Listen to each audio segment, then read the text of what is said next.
സമഗ്രമായ വിദ്യാഭ്യാസവും സുരക്ഷിതമായ ജോലിയും ആർഭാടമായിരുന്ന 70കളിൽ അവിടെ നിന്നും നടന്ന് അരങ്ങും അഭ്രപാളിയുമൊക്കെ സ്വപ്നം കണ്ടൊരു മലബാറുകാരൻ.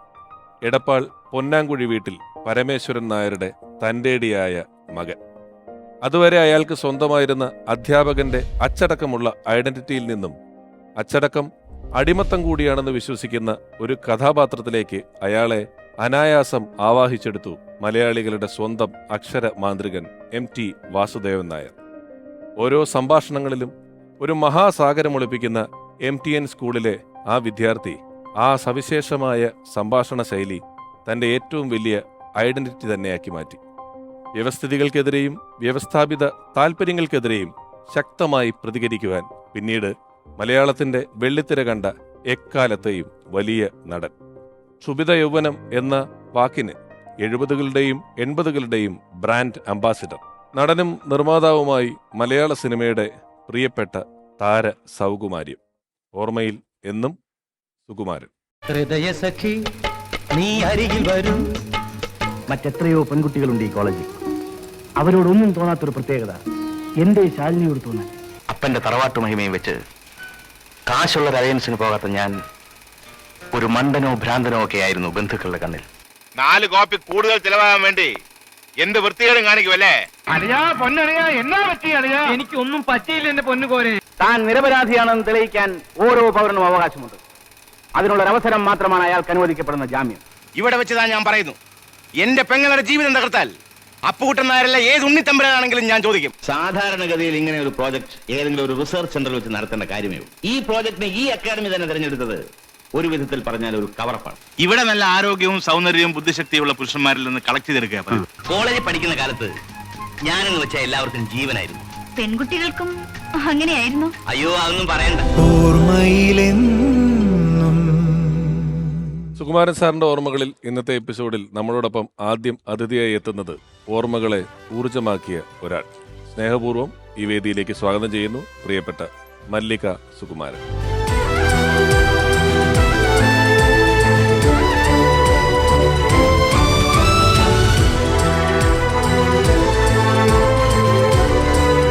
ചേച്ചി നമസ്കാരം. നമസ്കാരം. നമസ്കാരം. ഓർമ്മയിൽ എന്നു പറയുന്ന ഈ പരിപാടിയിൽ ചേച്ചി വരുമ്പം ഒരു വലിയ കൗതുകം. ഒരുപാട് മലയാളികളുടെ വിചാരം, ഞാൻ ഉൾപ്പെടെ അടുത്ത കാലത്ത് വരെ ഈ സുകുമാരൻ സാർ ഒരു തിരുവനന്തപുരംകാരനാണ് എന്ന് വിചാരിച്ച ഒരുപാട് ആളുകളുണ്ട്. എടപ്പാളാണ് സ്വദേശം. എടപ്പാളാണ്. ശുഗപുരം ജംഗ്ഷനിലാ താമസം. ചേച്ചി തിരുവനന്തപുരത്താണ്. അല്ല, ഹരിപ്പാട്. അതെ, പഠിച്ചതൊക്കെ തിരുവനന്തപുരത്ത്. അതാണ് സുഗോട്ടനെ അങ്ങനെ തോന്നാൻ കാര്യം. സുഗോട്ടനെയും പഠിത്തമൊക്കെ യൂണിവേഴ്സിറ്റി കോളേജും ഒക്കെ ആയിരുന്നു. തിരുവനന്തപുരത്തായിരുന്നു പുള്ളിയുടെ ഒരു തിരുവനന്തപുരം വിഹാരം ഉണ്ടായിരുന്നത്. ഈ പരിപാടി തുടങ്ങുമ്പം നമ്മൾ ഒരു ചോദ്യം, ആദ്യമായിട്ട് കണ്ടതോ ഒരു ഓർമ്മയുണ്ടോ? ഓർമ്മയുണ്ടാവും, ഞങ്ങൾക്കറിയില്ല. അല്ല, അത് ഓർമ്മിക്കാനുള്ള കാരണമുണ്ട്. അദ്ദേഹത്തിന്റെ പെങ്ങളും ഞാനും കൂടെ 5ാം ക്ലാസ് തൊട്ട് കോട്ടൺ ഹിൽ സ്കൂളിൽ തിരുവനന്തപുരത്ത്, അത് കഴിഞ്ഞ് തിരുവനന്തപുരം വിമൻസ് കോളേജിൽ ഞങ്ങൾ ഒന്നിച്ച് പഠിച്ചവരാ. അപ്പോൾ അങ്ങനെ സതിയുടെ കൂടെ ഇദ്ദേഹം സിനിമാ നടനായിട്ട് കാണുന്നതിന് മുമ്പേ ഞാൻ സതിയുടെ പിറന്നാളിന് വീട്ടിൽ പോകുമ്പോഴൊക്കെ ഇതെൻ്റെ മൂത്ത ബ്രദർ, രണ്ടാമത്തെ ബ്രദർ എന്നൊക്കെ പറഞ്ഞ് അങ്ങനെ പരിചയപ്പെട്ടിട്ടുണ്ട്. പക്ഷേ അന്നൊന്നും ഇദ്ദേഹം ഇങ്ങനെ ലെക്ചർ ഉദ്യോഗമൊക്കെ കളഞ്ഞേച്ച് സിനിമയെ വരുമെന്നൊന്നും നമുക്കറിഞ്ഞുകൂടാ. ഏതായാലും അങ്ങനെ കണ്ടിട്ടുണ്ട്. MA ഇംഗ്ലീഷോ മറ്റേ ആയിരുന്നില്ലേ? ലിറ്ററേച്ചർ MA ഇംഗ്ലീഷായിരുന്നു. അത് കഴിഞ്ഞ് LLB പാസ്സായി LLM പഠിച്ചുകൊണ്ടിരിക്കുകയായിരുന്നു. അത്ര ഒന്നും ആലോചിച്ച് നോക്കൂ. ആ സമയത്ത് ഞാനിപ്പം ആമുഖത്തിൽ പറഞ്ഞു, വിദ്യാഭ്യാസം ജോലി എന്നൊക്കെ പറയുന്നതാണ് വലിയ പാട്. ആ സമയത്ത് ഒരാൾ സിനിമയിട്ട് പോവാന്ന് പറഞ്ഞാൽ എല്ലാവരും എന്താ അങ്ങോട്ട് പോകണമെന്ന് ചോദിക്കുന്ന സമയമാണ്. തീർച്ചയായിട്ടും അതെ. അത് അന്ന് തന്നെ ഇപ്പം ഈ പറയുന്നുണ്ട്, ഇംഗ്ലീഷ് ഒരു ലെക്ചറായിട്ടിരുന്ന ഒരാൾ അതോ Nagercoil Scott Christian college, Thalassery, Kasaragod, ഇവിടെ എല്ലാം വർക്ക് ചെയ്തിട്ടുണ്ട്. പെട്ടെന്ന് സിനിമയിലോട്ട് വരുന്നു എന്ന് കേട്ടപ്പോൾ എല്ലാവർക്കും ഒരു അതിശയമായിരുന്നു.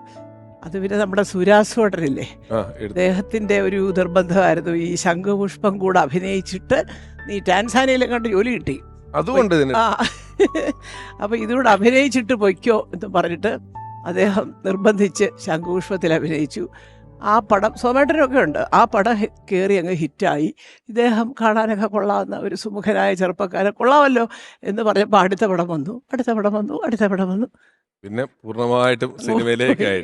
അപ്പം സിനിമയ്ക്ക് മുമ്പേ കണ്ടിട്ടുണ്ട്, പരിചയപ്പെട്ടിട്ടുണ്ട്, സംസാരിച്ചിട്ടുണ്ട് അല്ലേ?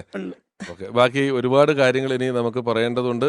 സുകുമാരൻ സാറുമായിട്ട് പ്രവർത്തിച്ചിട്ടുള്ള സൗഹൃദമുള്ള ആത്മബന്ധങ്ങളുള്ള ഒരുപാട് പേർ ഇനിയും നമ്മളോടൊപ്പം സംസാരിക്കാൻ എത്തേണ്ടതായിട്ടുണ്ട്.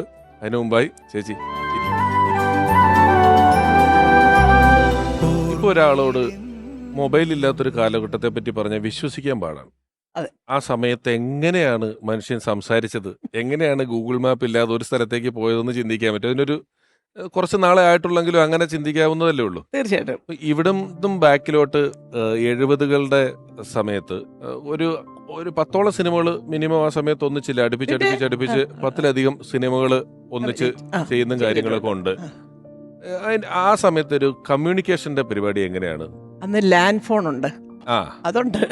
മദ്രാസിന്റെ നമ്പർ വരെ എനിക്ക് കാണാപ്പെടാം. പക്ഷേ ഇദ്ദേഹത്തിൻ്റെ ഒരു രീതി എങ്ങനെയാണെന്ന് വെച്ചാൽ ഈ പ്രേമിക്കുന്ന ആളെ പോലെ അഭിനയിക്കുക, പ്രേമമാണ്, മറ്റേ ഭയങ്കര അങ്ങനത്തെ യാതൊരു എക്സ്പ്രഷനും മോഹത്ത് വരുത്തില്ല. പൈങ്കിളിയില്ല. അത് സത്യമായിട്ട് എല്ലാവർക്കും അറിയാം. പൈങ്കിളി വരുത്തേ ഇല്ല. അതിപ്പോൾ പാട്ട് സീൻ അഭിനയിക്കുമ്പോഴും അതെ. അത് പല നായികമാരും എന്നോട് പറഞ്ഞിട്ടുണ്ട്, മുഖത്തോട്ട് നോക്കുമ്പോൾ ചേച്ചി നമുക്ക് തോന്നുന്ന പ്രേമം കൂടെ ഒക്കെ ഇല്ലാതാവും എന്നൊക്കെ.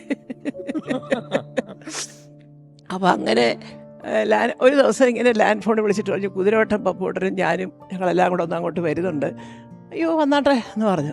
അങ്ങനെ വന്ന് എല്ലാം കഴിഞ്ഞപ്പോൾ 2 പേരും കൂടെ എന്നെ ഉപദേശം, കുറച്ച് നാളായില്ലേ അച്ഛനെയും അമ്മയും കണ്ടിട്ട് പോകണം. അപ്പോൾ ഞാൻ വിചാരിച്ചത് എന്ത് വിരുദ്ധ ഇവർക്കെന്താ എൻ്റെ അച്ഛനുമായിട്ട് ഇത്ര വലിയ അടുപ്പം എന്നൊക്കെ എനിക്ക് തോന്നി. അല്ല, ഞാൻ ആ ഒരു മാനസിക വിഷമത്തിൽ കഴിയുകയാണ്. അന്ന് ഒറ്റയ്ക്കാണ്, എൻ്റെ കൂടെ ജോലിക്കാരി മാത്രമേ ഉള്ളൂ. ഞാൻ സത്യമാണ്, എനിക്ക് കാണണം, അച്ഛനെയും അമ്മയും കാണണം. നിങ്ങൾ ശ്രീകുമാരൻ തമ്പി ചേട്ടൻ പടത്തിലുണ്ടോ എന്ന് ചോദിച്ചിട്ടുണ്ട്. ഞാൻ ഉണ്ട്. അപ്പോൾ ഏതോ ഒരു സ്വപ്നം മാളിക പണിയുന്നവർ 2 പടം തിരുവനന്തപുരത്ത് ഒന്നിച്ച്. അന്നൊരു ഹോട്ടലുണ്ട്, പാരമൗണ്ടോ തമ്പാനൂരെങ്ങാണ്ട്, എൻ്റെ പേരങ്ങനെ ആയിരുന്നാണ് എൻ്റെ ഓർമ്മ. അതെ, അങ്ങനെ തന്നെ. അപ്പോൾ അവിടെ എത്തി, മെറിലാൻഡ് ഷൂട്ടിങ്. അങ്ങനെ ആ സമയത്ത് തമ്പി സാറാണ് സത്യം പറഞ്ഞാൽ ചെന്ന് സുവോട്ടൻ്റെ സകല കഥകളും ആദ്യം കേൾക്കുന്നത്.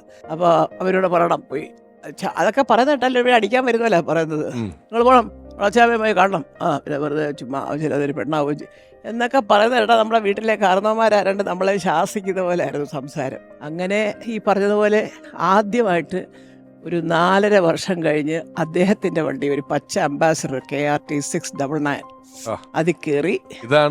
ഇതാണ് ഓർമ്മയിലെന്നും പറയുന്നത്, നമ്പർ ഉൾപ്പെടെ. തീർച്ചയായിട്ടും അതെ.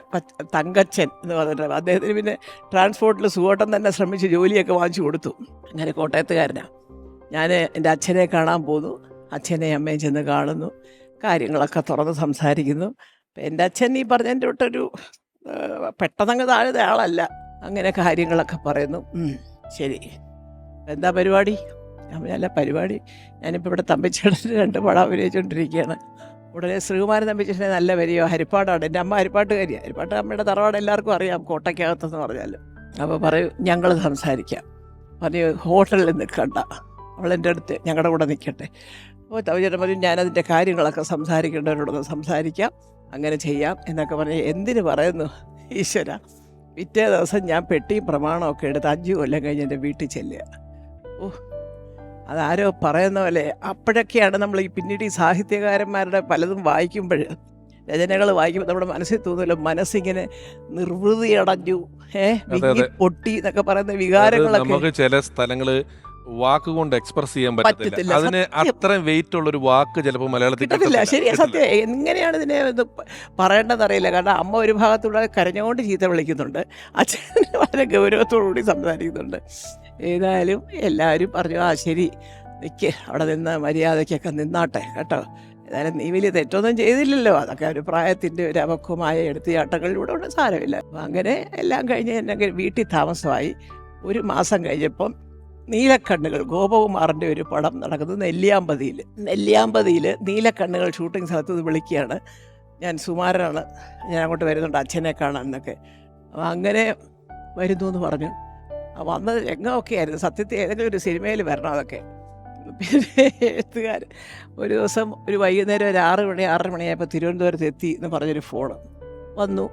ജുബ്ബ, അദ്ദേഹം ഈ ജുബ്ബ ഇങ്ങനെ തെറുത്ത് കയറ്റി വയ്ക്കുമല്ലോ 2 സൈഡും, വെച്ച് ഒരു സ്വർണ്ണ ചെയിനൊക്കെ കഴുത്തത്ത് കിടപ്പുണ്ട്. അപ്പോൾ എന്നെ അത് പിന്നെ മൂത്ത ചേച്ചി അവിടെ വീട്ടിൽ. അപ്പോൾ ചേച്ചി ചോദിച്ചു, ഇയാളെ കണ്ടിട്ടൊരു നമ്പൂതിരി ലക്ഷണം, കടൊരു സുമുഖനായ വെളുത്ത് സ്വർണ്ണ ചെയിനും ഒക്കെ ഇട്ട് നല്ല ആഢ്യത്തുള്ളൊരു നമ്പൂതിരി കുടുംബത്തിൽ ഒരു അങ്ങനെയൊക്കെ അന്നത്തെ കാലത്തെ ഒരു വർണ്ണനയാണ്. അപ്പോൾ വന്നു ഒറ്റയ്ക്ക്. ഞാൻ ചോദിച്ചു, തമ്പി സാർ എന്ത് വരും മാത്രം പറഞ്ഞു. വേറൊന്നും ഒറ്റയ്ക്ക് നേരെ വീട് വരെ വന്നോ? ഒറ്റയ്ക്ക് ഇറങ്ങി വരവ്. വന്ന് അച്ഛൻ്റെ അടുത്ത് വന്നു. അച്ഛനോടാണ് ഞാൻ ഇന്നാരാണ് അതാണ്. അപ്പം അതിന് മുമ്പ് തൊട്ട് മുമ്പേ ഞാൻ പറഞ്ഞു ഇന്നാരാണ് വരുന്നത്. അപ്പം എൻ്റെ അമ്മയ്ക്ക് നല്ല പരിചയം. കാരണം അന്ന് ഈ നാന സിനിമ അല്ല, ഞാൻ ഇന്നോരാണെന്ന് പറയാൻ ഒരുപാട് സിനിമയിൽ അഭിനയിച്ചിട്ടില്ലേ? ഉണ്ട്. അതാ പറഞ്ഞേ. അപ്പം ഈ നാനയിലൊക്കെ അന്ന് കൃഷ്ണസ്വാമി റെഡ്ഡി അദ്ദേഹമൊക്കെ ഉള്ള സമയത്ത് എൻ്റെ ചേട്ടനായിരുന്നു ഫാമിലി ഡോക്ടറൊക്കെ അദ്ദേഹത്തിൻ്റെ. ആ, അപ്പം അങ്ങനെ ഈ നാനയൊക്കെ വീട്ടിൽ വരുന്നോണ്ട് ഇതൊക്കെ വായിച്ചിട്ട് അമ്മയ്ക്ക് ഇതെല്ലാം അറിയാം. പിന്നെ അറിയാം, ആളെ അറിയാം. കൂടുതലും അദ്ദേഹം ഈ പറഞ്ഞോട്ടെ MT വാസുദേവൻ നായർ സാറിൻ്റെ ഹീറോ കഥാപാത്രങ്ങളുടെ ഒരു ഭാഷയും രീതി ആ നാട്ടുപുറമാണല്ലോ, രണ്ടുപേരും ഒരേ നാടാണ്. ആടാ. അപ്പം അതുകൊണ്ട് അതൊക്കെ നന്നായിട്ടറിയാം. ചേച്ചിക്ക് പിന്നെ കണ്ടപ്പോഴും അയ്യോ സുമാരോ എന്നൊക്കെ പറഞ്ഞിട്ട് വന്നപ്പോഴും ഇതിനാണ് വന്നതെന്ന് എൻ്റെ അച്ഛനെ അറിയില്ല. അദ്ദേഹം വലിയ ചേച്ചിക്ക് അറിയാലോ ഇതിനെ വന്നെന്നുള്ളത്. അതെനിക്കൊരു സൂചന ഉണ്ടായിരുന്നു.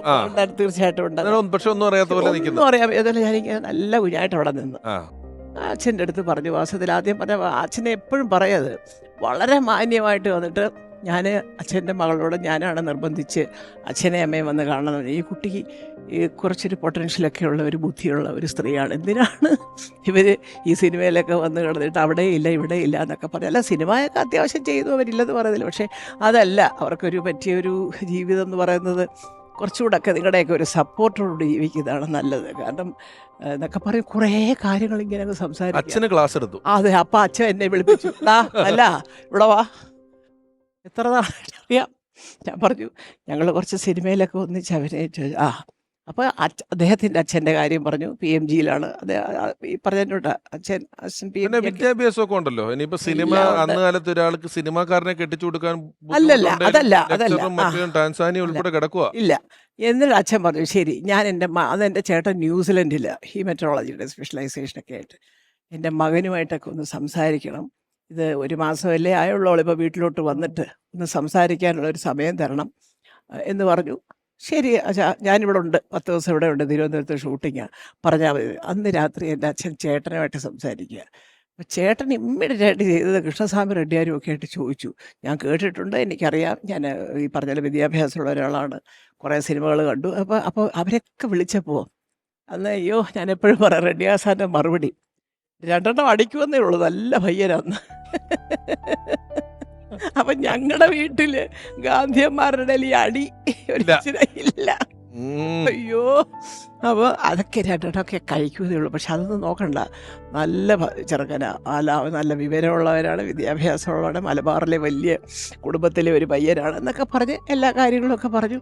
അപ്പോൾ ഇതൊക്കെ ചേട്ടൻ പറഞ്ഞു വെച്ചാൽ ആലോചിച്ചേട്ടെ, കാരണം വേറെ കുഴപ്പങ്ങളൊന്നുമില്ല പുള്ളി ചേട്ടന് പിന്നെ ഒന്നും പ്രശ്നമല്ലല്ലോ. ഇങ്ങനത്തെ കാര്യങ്ങൾ ഇപ്പോൾ 2 അടിക്കുന്നതൊക്കെ ഞാൻ വലിയ മഹാതെറ്റാന്നൊന്നും ചേട്ടൻ പറയത്തില്ല. അപ്പോൾ അങ്ങനെ എല്ലാ കാര്യങ്ങളും അന്വേഷിച്ചു. ശരി, വിളിച്ചു അച്ഛൻ. അപ്പോൾ സുഹൃത്തിൻ്റെ അച്ഛൻ വന്നിട്ട് ആദ്യം പറഞ്ഞത് അമ്മേനെ ഈ കല്യാണത്തിന് കൂട്ടണ്ട കേട്ടോ, കാരണം അവൾ കഴിഞ്ഞ 4 വർഷമായിട്ട് കല്യാണം ആലോചിച്ചിട്ടേ ഇവനിങ്ങനെ കല്യാണം വേണ്ടെന്ന് പറഞ്ഞ് തട്ടിപ്പോയത്. ഇതിനാണ് അത് വെറുതെയാ. ഇത് ഞങ്ങൾ 4 വർഷം നമ്മുടെ തലയിലായി. അതെ, ഒരു കാര്യമില്ലാതെ 1 വർഷമായിട്ട് എനിക്കറിയാവും. പക്ഷേ 3-3.5 അതായത് MA കഴിഞ്ഞ് ജോലിക്ക് കയറിയപ്പോൾ തൊട്ട് കല്യാണം ആലോചിക്കുക. പക്ഷേ ഒന്നും പിടികൊടുത്തില്ല. അത് വേണം ഇത് വേണം എന്നൊക്കെ പറഞ്ഞാൽ അവസാനമായപ്പോൾ തീരെയും പിടികൊടുക്കുന്നില്ല. മിക്കവാറും സുഭദ്ര നമ്മുടെ പേര്, സുഭദ്രയ്ക്ക് ഒരു പക്ഷേ തോന്നുന്നത് ഓഹോ ഇതിനായിരുന്നല്ലേ അവൻ ഈ തെന്നി പോയത് എന്ന് തോന്നുമായിരിക്കാം, സ്വാഭാവികം. അപ്പോൾ അതുകൊണ്ട് അത് അച്ഛൻ അല്ല അതൊക്കെ അവിടെ നിൽക്കട്ടെ, ബാക്കി കാര്യങ്ങൾ അങ്ങേക്ക് സമ്മതമാണോ, പിന്നെ ആങ്ങളമാരുണ്ട്. എന്തിനാ പറയുന്നത്, അത് കഴിഞ്ഞൊരു 1.5 മാസം കഴിഞ്ഞ് ഒരു ഒക്ടോബർ 17-ാം തീയതി രാവിലെ തുലാമാസം 1-ാം തീയതി ശരി എല്ലാവരും ഒന്നും വേണ്ട, നമുക്ക് നമ്മുടെ വീട്ടിൽ നിന്ന് കുറച്ച് പേര്, അതെനിക്ക് എൻ്റെ ചേട്ടന്മാർ വല്യച്ഛന്മാരോടൊക്കെ ഒന്ന് പറയണം, അവളുടെ അമ്മാവന്മാരുണ്ട് ഇവിടെ തിരുവനന്തപുരത്ത് 2 പേര്. അപ്പോൾ അച്ഛനും പറഞ്ഞു എനിക്കും അതെ, ഒരു 3-4 പേരേ ഉള്ളൂ പറയാനായിട്ട്. ഇതിപ്പോൾ അവർ പറഞ്ഞിരിക്കുന്നത് ഒരു ആഘോഷവും വേണ്ട, ചെറിയ എൻ്റെ ചേട്ടൻ്റെ വീട്ടിൽ വെച്ചിട്ട്. അന്ന് ചേട്ടൻ്റെ വഴുതക്കാട് വേറെ ഇപ്പം അത് കൊടുത്തു. വലിയ മറ്റേ സിനിമാ നടൻ സിനിമാടി കല്യാണം ആയിട്ടില്ല. അയ്യോ, ചെറിയ പരിപാടിയായിരുന്നു. ചെറിയ പരിപാടി, വിളക്ക് കത്തിച്ച് ഒരു പലകപ്പുറത്തുമുണ്ട് നേരിയൊക്കെ വിരിച്ച് ഇരുന്ന് താലി കെട്ടി കല്യാണം കഴിഞ്ഞാൽ ഏറ്റവും വലിയ കോമഡി എവിടാന്നറിയാം, ഒരു ചെറിയ ന്യൂസ് ഇൻഡസ്ട്രിയിൽ സുകുമാരൻ്റെ കല്യാണമാണോ മല്ലികയെ കിട്ടുന്നത് അതൊക്കെ ഒരു ന്യൂസ് ഇങ്ങനെ വരുന്നുണ്ട്. അന്ന് എൻ്റെ നീലാകാശം എന്ന് പറഞ്ഞ പടം ഷൂട്ടിംഗ് തുടങ്ങുക കൊല്ലത്ത്. അന്നൊരു നീല ഹോട്ടലുണ്ട് കൊല്ലത്ത്, SK നായർ സാറ് മലയാറ്റൂർ സാറൊക്കെ സ്ഥിരം അവിടെ. അപ്പോൾ അങ്ങനെ പുള്ളി എന്ത് ചെയ്തു, രാവിലെ 7:40-നും 8:10-നും ഇടയ്ക്കാണ് മുഹൂർത്തം. വിളിച്ചു പറഞ്ഞു, തോപ്പിൽ ഭാഗ സാറിനോട് വിളിച്ചു പറഞ്ഞു, ചേട്ടാ ഞാൻ ഒരു 10 മണിയാവും എത്താനായിട്ട്, ഞാനിപ്പോൾ ഇന്നലെ മദ്രാസിൽ നിന്ന് തിരുവനന്തപുരത്ത് വരേണ്ട അത്യാവശ്യ കാര്യമുണ്ട്, ഞാനിപ്പോൾ അങ്ങ് കുഴപ്പമില്ല എന്നൊക്കെ പറഞ്ഞു.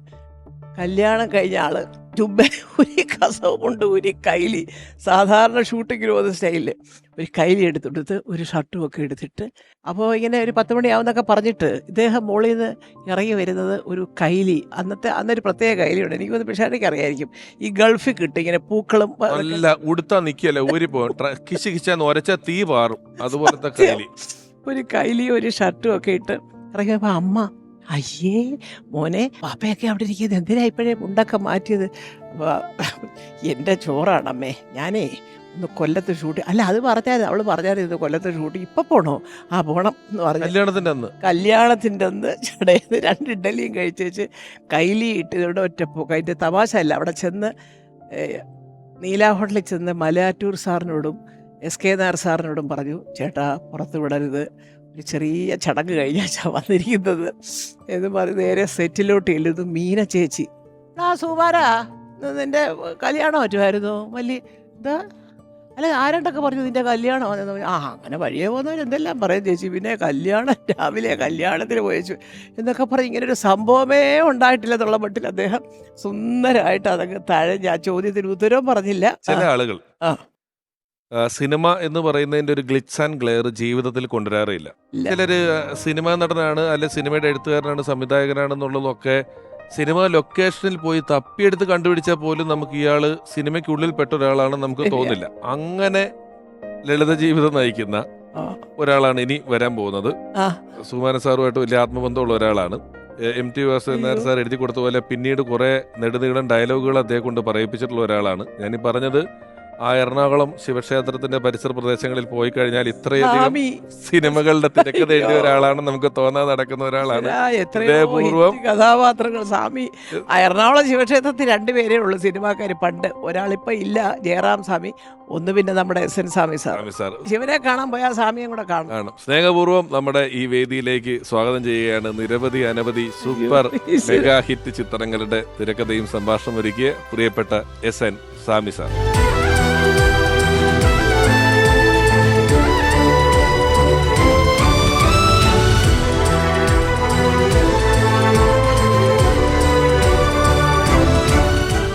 നമസ്കാരം. ഒരുപാട് കാര്യങ്ങൾ ഓർമ്മ വരുന്ന സ്വാമിയൊക്കെ കാണുമ്പോഴാണ് സത്യത്തില്.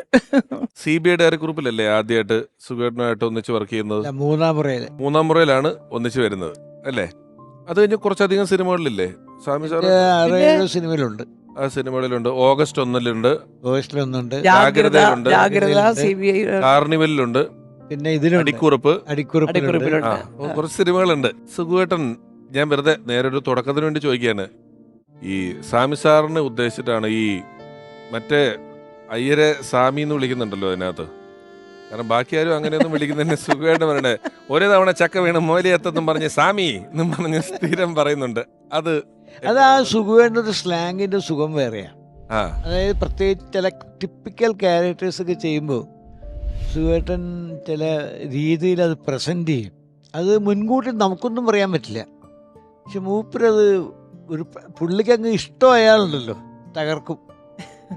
കുത്തും കോമയും. ഈ ഓഗസ്റ്റ് 1-ലല്ലേ മുഖ്യമന്ത്രി? അതെ അതെ. അതിലാ ഒരു വളരെ ഫേമസ് ഡയലോഗുണ്ട് മമ്മൂട്ടിയും സുഖേട്ടനും. അതായത് ഒരു കാറിൽ കയറാൻ നിൽക്കുന്നിടത്താണോ ഒരാൾ തുനിഞ്ഞിറങ്ങിയാൽ പിന്നെ രക്ഷിക്കാൻ പറ്റില്ല. ഒരാൾ ചാവാൻ തുനിഞ്ഞിറങ്ങിയാൽ മമ്മൂക്കയായിട്ട് 1 2 3 1 2 3 എന്ന് പറഞ്ഞ് ഇങ്ങനെ തർക്കമാണ് അല്ലേ? അത് അവര് ക്ലാസ്മേറ്റ്സും ആയിരുന്നു ആ പടത്തിൽ. പറയണം നമ്മള്. ഒരുപാട് പടങ്ങളിൽ എഴുതിയിട്ടുണ്ട്. എങ്ങനെയായിരുന്നു നിങ്ങളുടെ ഒരു സൗഹൃദം എന്ന് പറയുന്നത്? ഞങ്ങൾ പിന്നെ ഈ സിനിമക്കപ്പുറം ഉള്ള സൗഹൃദം അങ്ങനെ ഒരുപാടൊന്നും പറയാൻ പറ്റില്ല, പക്ഷെ ഉണ്ട്. ആ സൗഹൃദത്തിൻ്റെ ഭാഗമായിരിക്കും ലാസ്റ്റ് സുഖേട്ടൻ്റെ കൂടെ എനിക്ക് ട്രിവാൻഡ്രം വരെ പോകേണ്ടി വന്നു. ഹോസ്പിറ്റലിൽ നിന്ന് മാക്ടയുടെ ഓഫീസ്, അന്ന് ഞാൻ മാക്ടയുടെ സെക്രട്ടറിയാണ്. അവിടെ വന്നു. അവിടെ കുറേ നേരം ഒരു ഉപചാരമൊക്കെ നടന്നതിന് ശേഷം ഞാനും ജോഷിയും കൂടെയാണ് ട്രിവാൻഡ്രത്തേക്ക് പോയത്. പൊതുവേ ഈ ഞാനങ്ങനെ പരിചയപ്പെട്ടിട്ടൊന്നുമില്ല, പക്ഷെ എൻ്റെ കേട്ടിയിൽ വളരെ ഈ നമ്മളെപ്പോഴും ഈ നിഷേധിയാണ്, തൻ്റെടിയാണ്, അങ്ങനെ ഒരു മാർക്ക് അദ്ദേഹത്തിന് കിട്ടിയിട്ടുണ്ട്. ശരിക്കും അത്രയും വലിയൊരു നിഷേധി എനിക്കതൊന്നും ഒരിക്കലും ഫീൽ ചെയ്തിട്ടില്ല. അങ്ങനെ ഒരു നിഷേധി എന്നൊക്കെ പറയാൻ തക്കോണ്ട് എന്താ ഉള്ള കാര്യം തുറന്നു പറയും. ഇപ്പൊ രാജു ആ ടൈപ്പാ. രാജുവിന് അങ്ങനെ ഒളിച്ചു കളിയൊന്നുമില്ല, ഉള്ള കാര്യം തുറന്നു പറയും. അതിനെന്താ തെറ്റ്? ഒരു എന്താ തെറ്റെന്ന് ചോദിക്കുന്നത് കേൾക്കാൻ മനസ്സുള്ളവരോട് പറഞ്ഞാലേ പറ്റുള്ളൂ, അല്ലെങ്കിൽ അത് തെറ്റായി പോകും. മമ്മൂട്ടി എന്ന് പറഞ്ഞ ആളും വളരെ വളരെ ഫ്രാങ്ക് ആയിട്ട് സംസാരിക്കുന്ന ശരിയാ മല്ലു ചേച്ചി. ഞാൻ ഇടയ്ക്ക് ഞാനൊരു ചോദ്യമായിട്ട് ആലോചിച്ചൊരു കാര്യമാണ്. അതിപ്പം സ്വാമി സാർ വന്നതിന് ചോദിക്കുകയാണ്. ഇപ്പം ഞാൻ കേട്ടിട്ടുള്ളത് സുഖു സാറ് വളരെ ഓപ്പണായിട്ട് പച്ചയ്ക്ക് കാര്യം തുറന്നു പറയുന്ന ആളാണ്. അതേ സ്വഭാവമാണ് മല്ലു ചേച്ചി. എനിക്ക് അറിയാവുന്ന കാര്യം വേറൊരു രീതി പ്രസന്റ് ചെയ്യാൻ എനിക്ക് അറിയാൻ വയ്യ. എനിക്കറിയാവുന്ന അതുപോലെ ഞാൻ പറയും. അപ്പൊ വഴക്കിനുള്ളൊരു സാധ്യത കൂടുതലല്ലേ? എപ്പോഴും ഒരാള് പാവവും ഒരാള് അങ്ങനെയാണ്. അല്ല, സത്യം പറഞ്ഞാൽ വഴക്കുണ്ടാകൂല. ആ വഴക്ക് അത്ര ശാശ്വതമായിരിക്കത്തില്ല, പെട്ടെന്ന് തീരും. ഉള്ളതുപോലെ പറഞ്ഞ് ജീവിച്ചാൽ നമുക്ക് സുഖമായിട്ട് കിടന്ന് ഉറങ്ങാൻ രാത്രിയില്. അതായത് ഒന്നും അവനവന്റെ തലയിൽ ലോഡില്ല. എന്ത് ലോഡ് കിട്ടിയാലും അപ്പൊ തന്നെ ഇറക്കി അങ്ങോട്ടും ഇങ്ങോട്ടും കൊടുക്കുക. സമകാലീനായിട്ടുള്ള ഒരാൾ കൂടെ അദ്ദേഹത്തെ കുറിച്ചുള്ള ഓർമ്മകൾ നമ്മളോട് പങ്കുവെക്കാൻ വേണ്ടി എത്തുന്നുണ്ട്. ആരാത് കണ്ടോളൂ. മൈസൂർ ബോർഡറിൽ ഒരു എസ്റ്റേറ്റില് മക്കളും മല്ലികയുമായി പോയി തിരിച്ചു വരുമ്പോൾ അദ്ദേഹം എറണാകുളത്താണ് താമസം. അവിടെ അദ്ദേഹത്തിന് സുഖമില്ല, കോപ്പറേറ്റീവ് ഹോസ്പിറ്റലാണെന്ന് പറഞ്ഞ് ഞാൻ കാണാൻ പോയി. അപ്പോൾ എന്നോട് ചോദിച്ചോടാ, ഒരു സുഖത്ത് വലിക്കുക എന്താണ് പ്രശ്നം?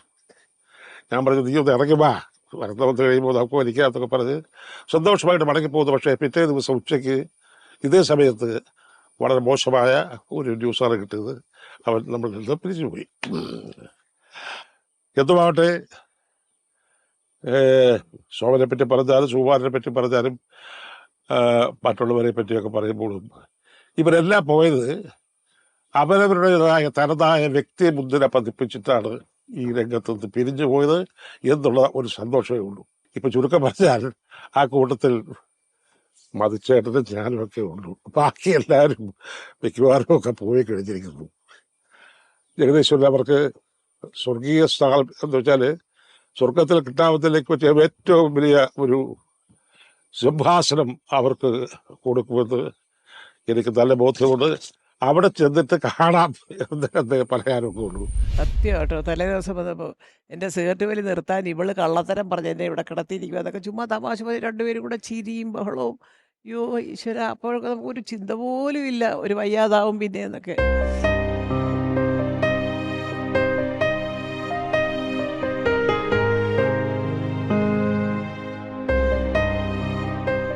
സ്വാമി സാറിന് ഈ നമ്മളീ പറഞ്ഞ പോലെ ലൊക്കേഷനിൽ അദ്ദേഹം വളരെ കംഫർട്ടായിട്ടുള്ള ഒരു ആർട്ടിസ്റ്റ് ആയിരുന്നു, അതോ സജഷനുകൾ പറയുന്നത്? കാരണം അദ്ദേഹം നിർമ്മാതാവാണ്, അദ്ദേഹത്തിന് നല്ല വിദ്യാഭ്യാസമുണ്ട്.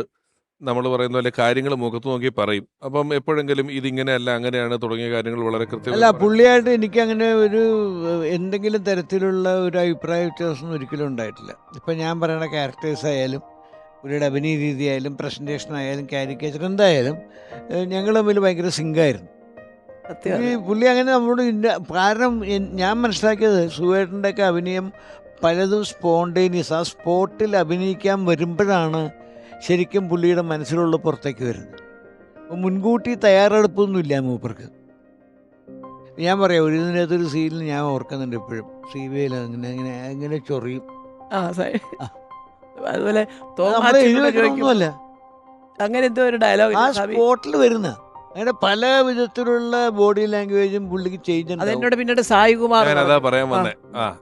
സായിയേട്ടൻ അത് ചെയ്തപ്പം അത് തന്നെ പിന്നീട് ഒരുപാട് മിമിക്രി ആർട്ടിസ്റ്റുകൾ അനുകരിക്കും. അത് ആ സ്പോട്ടിൽ അപ്പ ചെയ്തതാ. മുൻകൂട്ടി തീരുമാനിച്ചൊന്നുമല്ല അത്. അല്ല, സത്യം. ഈവൻ സ്കൂളുകളിൽ പോലും പിള്ളേരൊക്കെ ഈ CV-യുടെ കുറിപ്പിന്റെ ഇമിറ്റേറ്റ് ചെയ്യുമ്പോൾ ഒരു ഡയലോഗ് മുഖത്തിന്റെ ഒരു ജാടയൊക്കെ ഉണ്ട്. എന്താ അല്ല, അതുപോലെ ഡയലോഗ് എന്തോ സ്വാമി തോമാച്ചനോട് ചോദിക്കുമ്പോൾ തോമാച്ചൻ പറയും. അങ്ങനത്തെ ഒരു ഡയലോഗ് ഇല്ലേ ബഹദൂർക്കയോടെ പറഞ്ഞത്, നിങ്ങൾ മിണ്ടായിരുന്ന അവിടെ ഈ ചൊറിച്ചിലാണോ എത്തവരോ പോയി ജീവിച്ചിരിക്കുന്നവര് എന്തിനാണോ വെറുതെ വിട്ടുവിട്ടത്? ഞങ്ങള് വെറുതെ ഒരു കൗതുക ചോദ്യമാണ്, സാധ്യതയില്ലാത്ത ഉത്തരവായിരിക്കും കിട്ടുന്നത്. ഞാൻ എന്നാലും അതിൻ്റെ ഒരു രസം ചോദിക്കുകയാണ്. ഞാൻ കാണുന്ന ഒരുപാട് മിമിക്രി ആർട്ടിസ്റ്റുകൾ സ്റ്റേജിൽ സുകുമാരൻ സാറിനെ അനുകരിക്കുമ്പം അമ്പടിക്കള്ളി ഈ സാധനം എപ്പോഴേലും അമ്പടിക്കള്ളി എന്ന് വിളിച്ചിട്ടുണ്ട്? എന്നെ വിളിച്ചിട്ടില്ല. ഏ? എന്നെ വിളിച്ചിട്ടില്ല. ഞാനിത് അങ്ങോട്ട് ചോദിച്ചിട്ടുണ്ട്. കാണുന്നവർ മുഴുവൻ ഈ അമ്പടിക്കള്ളി അമ്പടിക്കള്ളി ഇത് മക്കളോട് ഞാൻ പറയും, ഏതോ ഒരു സിനിമയിലെ കണ്ട അമ്പടി കള്ളി ഞങ്ങളുടെ ഒരിക്കൽ പറയുന്ന ഒരു സംഭവമുണ്ട്. പക്ഷെ നമ്മളെ അങ്ങനെ വിളിച്ചിട്ടില്ല. ഇതുവരെ അങ്ങനെ വിളിക്കണമെന്നൊക്കെ ആഗ്രഹം ഉണ്ടായിരുന്നു, അതുപോലെ പറയാനായിട്ട് ജീവിതത്തിൽ പറയാൻ. എന്നെ വിളിച്ചിട്ടുണ്ട് അങ്ങനെ, പക്ഷെ വിളിച്ചിട്ടില്ല. മറ്റേ വീട്ടിൽ ഭയങ്കര സീരിയസ് എപ്പോഴും എന്ന് വെച്ചാൽ അങ്ങനത്തെ ചില പിള്ളേരുമായിട്ട് ഭയങ്കര കളിയാണ്, ഡാൻസും കൂത്തും കളിയും. മറ്റേ ഞങ്ങളുടെ വീട് വലിയൊരു മുറ്റമുണ്ട്, അവിടെ ക്രിക്കറ്റ് കളിച്ച് നമ്മുടെ വീട്ടിലെ ജനലിൽ പൊട്ടിയാലും പോട്ടെ ഗ്ലാസ്, അപ്പുറത്തെ വീട്ടിലെ കൂടെ പൊട്ടിക്കും. എന്നിട്ട് സോറി ഞാനൊരു 6 അടിച്ചതെന്നൊക്കെ പറഞ്ഞ് അവരോട്. ഇപ്പം അദ്ദേഹത്തിൻ്റെ മകൻ തേണ്ട വെഞ്ഞാറമൂട് ഒരു സ്ഥലത്ത് ഒരു വലിയ സ്ഥാപനമൊക്കെ നടന്നത്. എപ്പോഴും പറയാം മോന്, ആൻറ്റി ആ ഗ്ലാസ് പൊട്ടിച്ചപ്പോൾ അങ്കിൾ ഞാൻ മാറ്റി തരാം, നാളെ തന്നെ മാറ്റാൻ കിട്ടുന്നൊക്കെ പറഞ്ഞു. പക്ഷേ അവരാരും സമ്മതിക്കത്തില്ല. ചുമ്മാ സാറേ, അവരുടെ മക്കളും ഇവിടെ വരും. അങ്ങനത്തെ എല്ലാവരുമായിട്ട് വലിയൊരു ജോവിയലാണ് പുള്ളി. ഞാൻ അങ്ങനെ ഒരു കുടുംബിനി കാര്യങ്ങളൊക്കെ നോക്കണം നീ എന്നുള്ളൊരു. പൃഥ്വിരാജ്, രാജുവിനെ പറ്റി പറയുന്നത്, രാജു പിന്നെ ടപ്പയെന്ന് പറഞ്ഞ് എഴുതി സിനിമ എഴുതുന്ന വെച്ചാൽ സ്ക്രിപ്റ്റിൽ അഭിപ്രായങ്ങൾ അല്ലെങ്കിൽ ഡയറക്ഷനിലുള്ള കാര്യങ്ങൾ, കൃത്യമായ സജഷനുകൾ സിനിമയ്ക്ക് വേണ്ടി പറയുക തുടങ്ങിയ കാര്യങ്ങൾ ചെയ്യുമായിരുന്നല്ലോ. അങ്ങനെ ഒരു സ്വഭാവം ഉണ്ടായിരുന്നു സിനിമയിൽ? പറയുമായിരുന്നു, അഭിപ്രായം പറയുമോ സിനിമയിൽ? ഞാൻ കണ്ടിട്ടില്ല അത്. സ്വാമി സാറിന്റെ സ്ക്രിപ്റ്റിന് അതാ. പക്ഷെ എന്തെങ്കിലും പറഞ്ഞ അവസാനം കേട്ടാലേ വലിയ ഉത്സാഹം അസുഖമുണ്ട്. അതെപ്പോഴും പറയുമല്ലോ, സ്വാമിയുടെ സ്ക്രിപ്റ്റ് എന്നൊക്കെ പറയുമ്പോഴത്തേക്ക് എന്താ അതിന്റെ ഡയലോഗും കാര്യങ്ങളൊക്കെ. സുഖേട്ടന്റെ ഒരു സ്റ്റൈലിന് ഇഷ്ടപ്പെട്ട ഡയലോഗ് ആയിരിക്കും. അത് നമുക്ക് ഇന്ന ആളാണ് അഭിനയിക്കണം എന്ന് പറഞ്ഞാൽ പിന്നെ നമ്മുടെ ഡയലോഗ് ഓട്ടോമാറ്റിക് ചേഞ്ച് ആവും. അതുപോലെ ഈ സ്വാമി സാറിന്റെ സ്ക്രിപ്റ്റിലെ വെറുതെ ഇവിടെ ഇരിക്കുന്ന ഗ്ലാസ് എടുത്ത് നമ്മൾ അങ്ങോട്ട് മാറ്റി വെക്കുന്ന ഒരു സാക്ഷ്യം പറഞ്ഞ അവസാനം പ്രതി മാറിപ്പോവും. 9 മണിക്ക് ഗ്ലാസ് ഇവിടെ ഇരുന്നു, 10 മണിക്ക് ഇവിടെ ഇരുന്നു എന്നൊക്കെ പറയുമ്പോൾ ഈ പ്രതി മാറിപ്പോയിട്ട് വലിയ പ്രശ്നത്തിലേക്ക് വരും. അതുകൊണ്ടാണ് ഒരാളെ കൂടെ ഞാൻ നമ്മുടെ ഈ ഒരു ഓർമ്മകളിലേക്ക് സ്വാഗതം ചെയ്യാണ്. നിരവധി ചിത്രങ്ങളിൽ ഹീറോ ആയിട്ടുള്ള ഒരാളാണ്. മലയാള സിനിമയുടെ ഒരു ചരിത്രത്തിന്റെ 4 വഴികൾ എഴുതിയാൽ ഒരുപാട് പേജുകളിൽ അദ്ദേഹത്തിന്റെ പേര് ഉറപ്പായും എഴുതപ്പെടും. ഏറെ സ്നേഹത്തോടെ ബഹുമാനത്തോടെ ക്ഷണം സ്വീകരിച്ച് വന്നതിനുള്ള നന്ദി പറഞ്ഞുകൊണ്ട് ഈ വേദിയിലേക്ക് സ്വാഗതം ചെയ്യുന്നു പ്രിയപ്പെട്ട താരം ശ്രീ ജോസ്.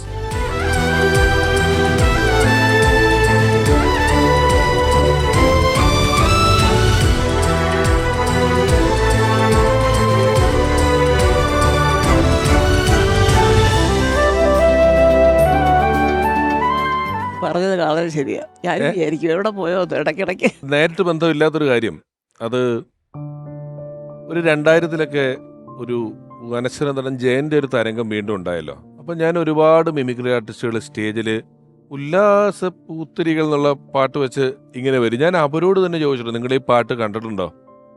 അപ്പം എന്നൊക്കെ പറയും. ഇതിലാരാ അഭിനയിച്ചോ? ജയൻ സാറാണ് എന്ന് പറയും. അങ്ങനെ ഒരു സൂപ്പർ ഹിറ്റ് പാട്ടിൽ അഭിനയിച്ച ആള്, ആ പാട്ടിൽ ഇത്രയും നന്നായിട്ട് അഭിനയിച്ച ഒരാൾ, ആ പാട്ട് ജയൻ സാറിന്റെ പാട്ടാണെന്ന് കുറച്ചധികം ആളുകളെങ്കിലും വിചാരിക്കാൻ ഒരുപാട് മിമിക്രി ആർട്ടിസ്റ്റുകൾ കാരണമായിട്ട് അല്ലേ? അങ്ങനെ അത് എന്റേതാണെന്ന് സംശയിച്ചത് മിമിക്രിയിൽ അതിന് മുമ്പുള്ളവർക്ക് ഈ പ്രശ്നമില്ല. ഈ 2000-ലെ മിമിക്രി ആർട്ടിസ്റ്റുകൾ ഈ പാട്ടെടുത്ത് വെച്ചിട്ടാണ് അത് ആ പാട്ടിന്റെ ഓണർഷിപ്പ് അങ്ങോട്ട് പോയത് അല്ലേ? ജോസാർ നമസ്കാരം, സ്വാഗതം നമ്മുടെ ഷോയിലേക്ക്. ഒരു 10-ഓളം സിനിമകളുണ്ടല്ലേ സുഖേന്റെ കൂട്ടത്തില്? ഓൾമോസ്റ്റ്. കുടുംബം ഒരു ശ്രീകോവിൽ എന്ന് പറയുന്ന സിനിമയാണ്. പിന്നെ കാവൽമാടം, കാവൽമാടം ശരി, അത് ത്രൂ ഔട്ട് ഉണ്ട്. അതല്ല കലിക, അങ്ങാടി അല്ലേ? അങ്ങാടി, പിന്നെ അമ്പൽപ്പൂവ്, അഹിംസ, CBI, സന്ദർഭം, അങ്ങനെ കുറെ അധികം സിനിമകളിൽ ആ സമയങ്ങളിലുണ്ട്. നിങ്ങളുടെ ഒരു സൗഹൃദം എങ്ങനെയായിരുന്നു ആ സമയങ്ങളിലുള്ളത്? ഈ പടങ്ങളിൽ ഞങ്ങൾ തമ്മിൽ ഒരുപാട് കോമ്പിനേഷൻസ് ഉണ്ടായിരുന്നു. അപ്പം മിക്കവാറും ഷൂട്ടിങ് കഴിയുമ്പോൾ ചിലപ്പോൾ